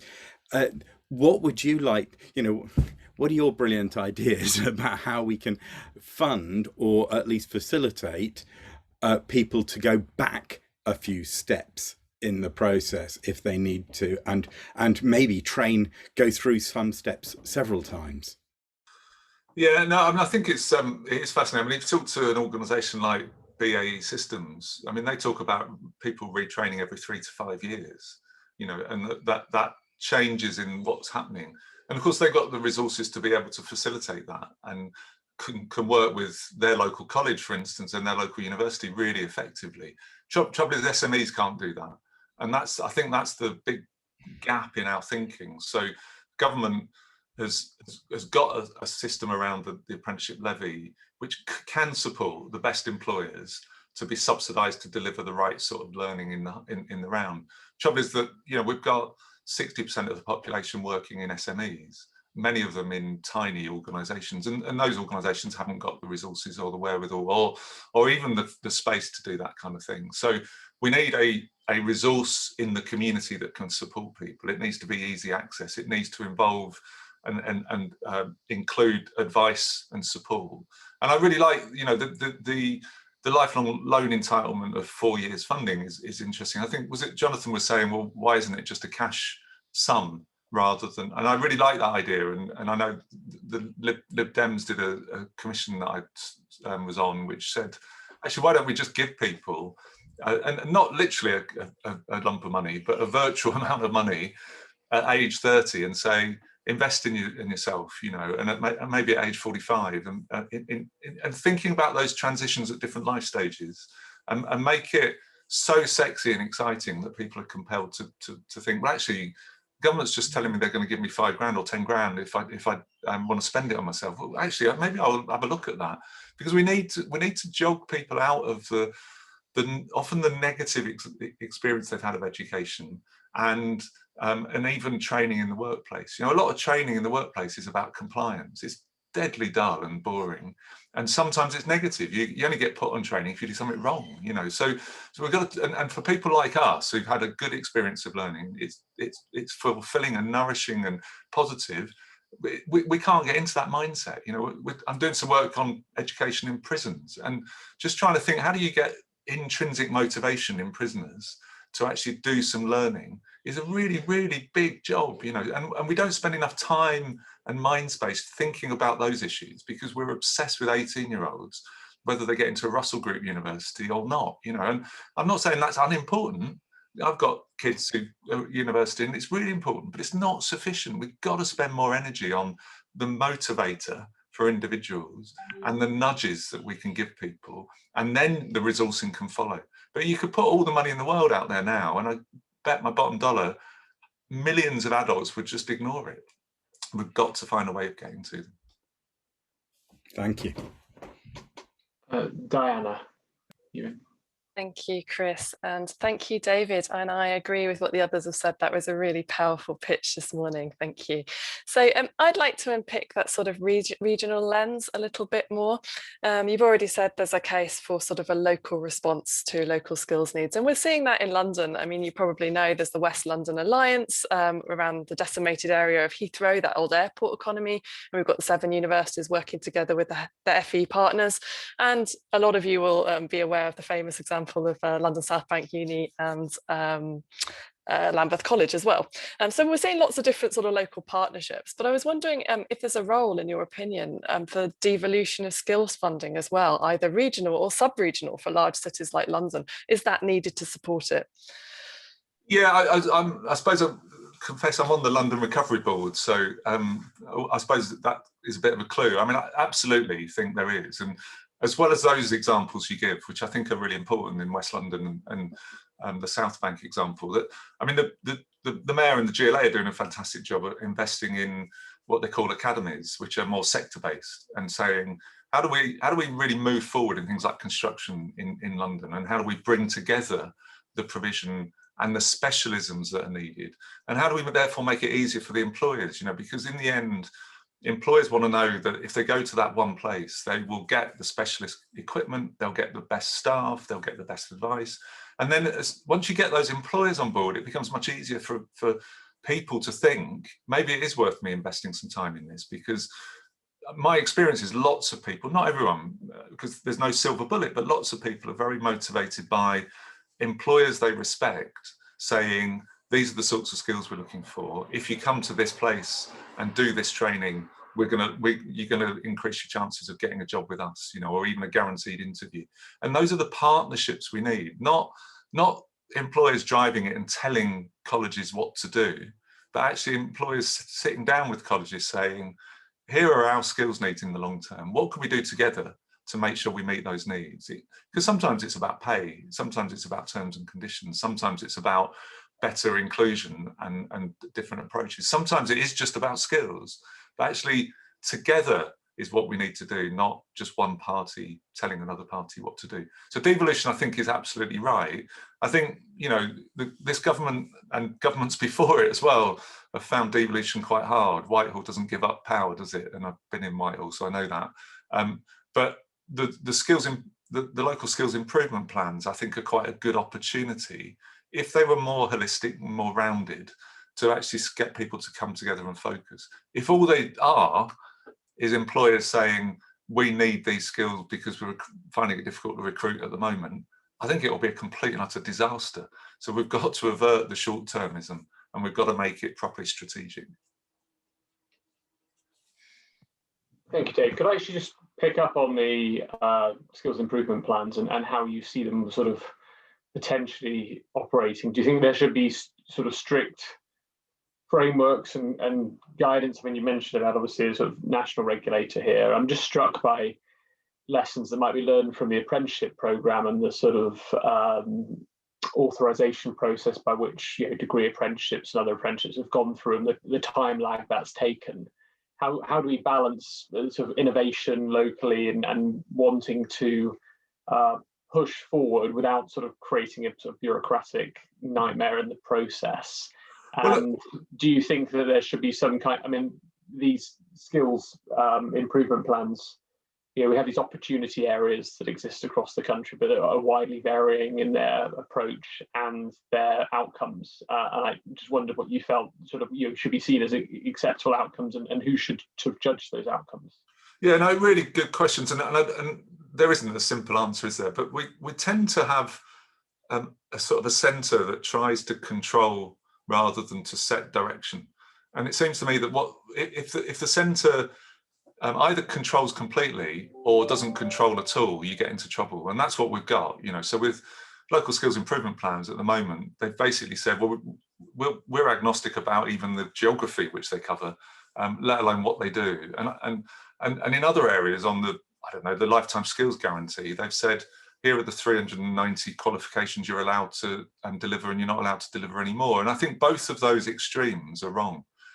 But what I think is that there is a sweet spot between, and it is to say, look, and I keep coming back to it, you know, if we want a net zero society by 20, whenever it is, 30, 35, 40, 50, hopefully soon, there's massive skills issues across every curriculum, not just in green skills, across every curriculum.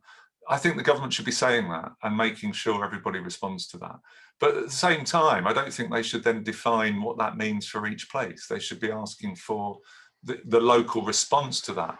Look at health. You know, if we want to fill the nursing recruitment gap, we should be saying something about that nationally. We should be making sure that it's seen as a national priority. And then we should say to local areas, tell us how you're going to deliver to meet this need. But we don't do that. What we do is we try and impose the answer and the solution rather than the challenge. And I think it's trying to get that balance right that we should do. And we need to make it inclusive. The risk to every single provider in any locality is they play the game, they try to do the right things, and somebody else doesn't.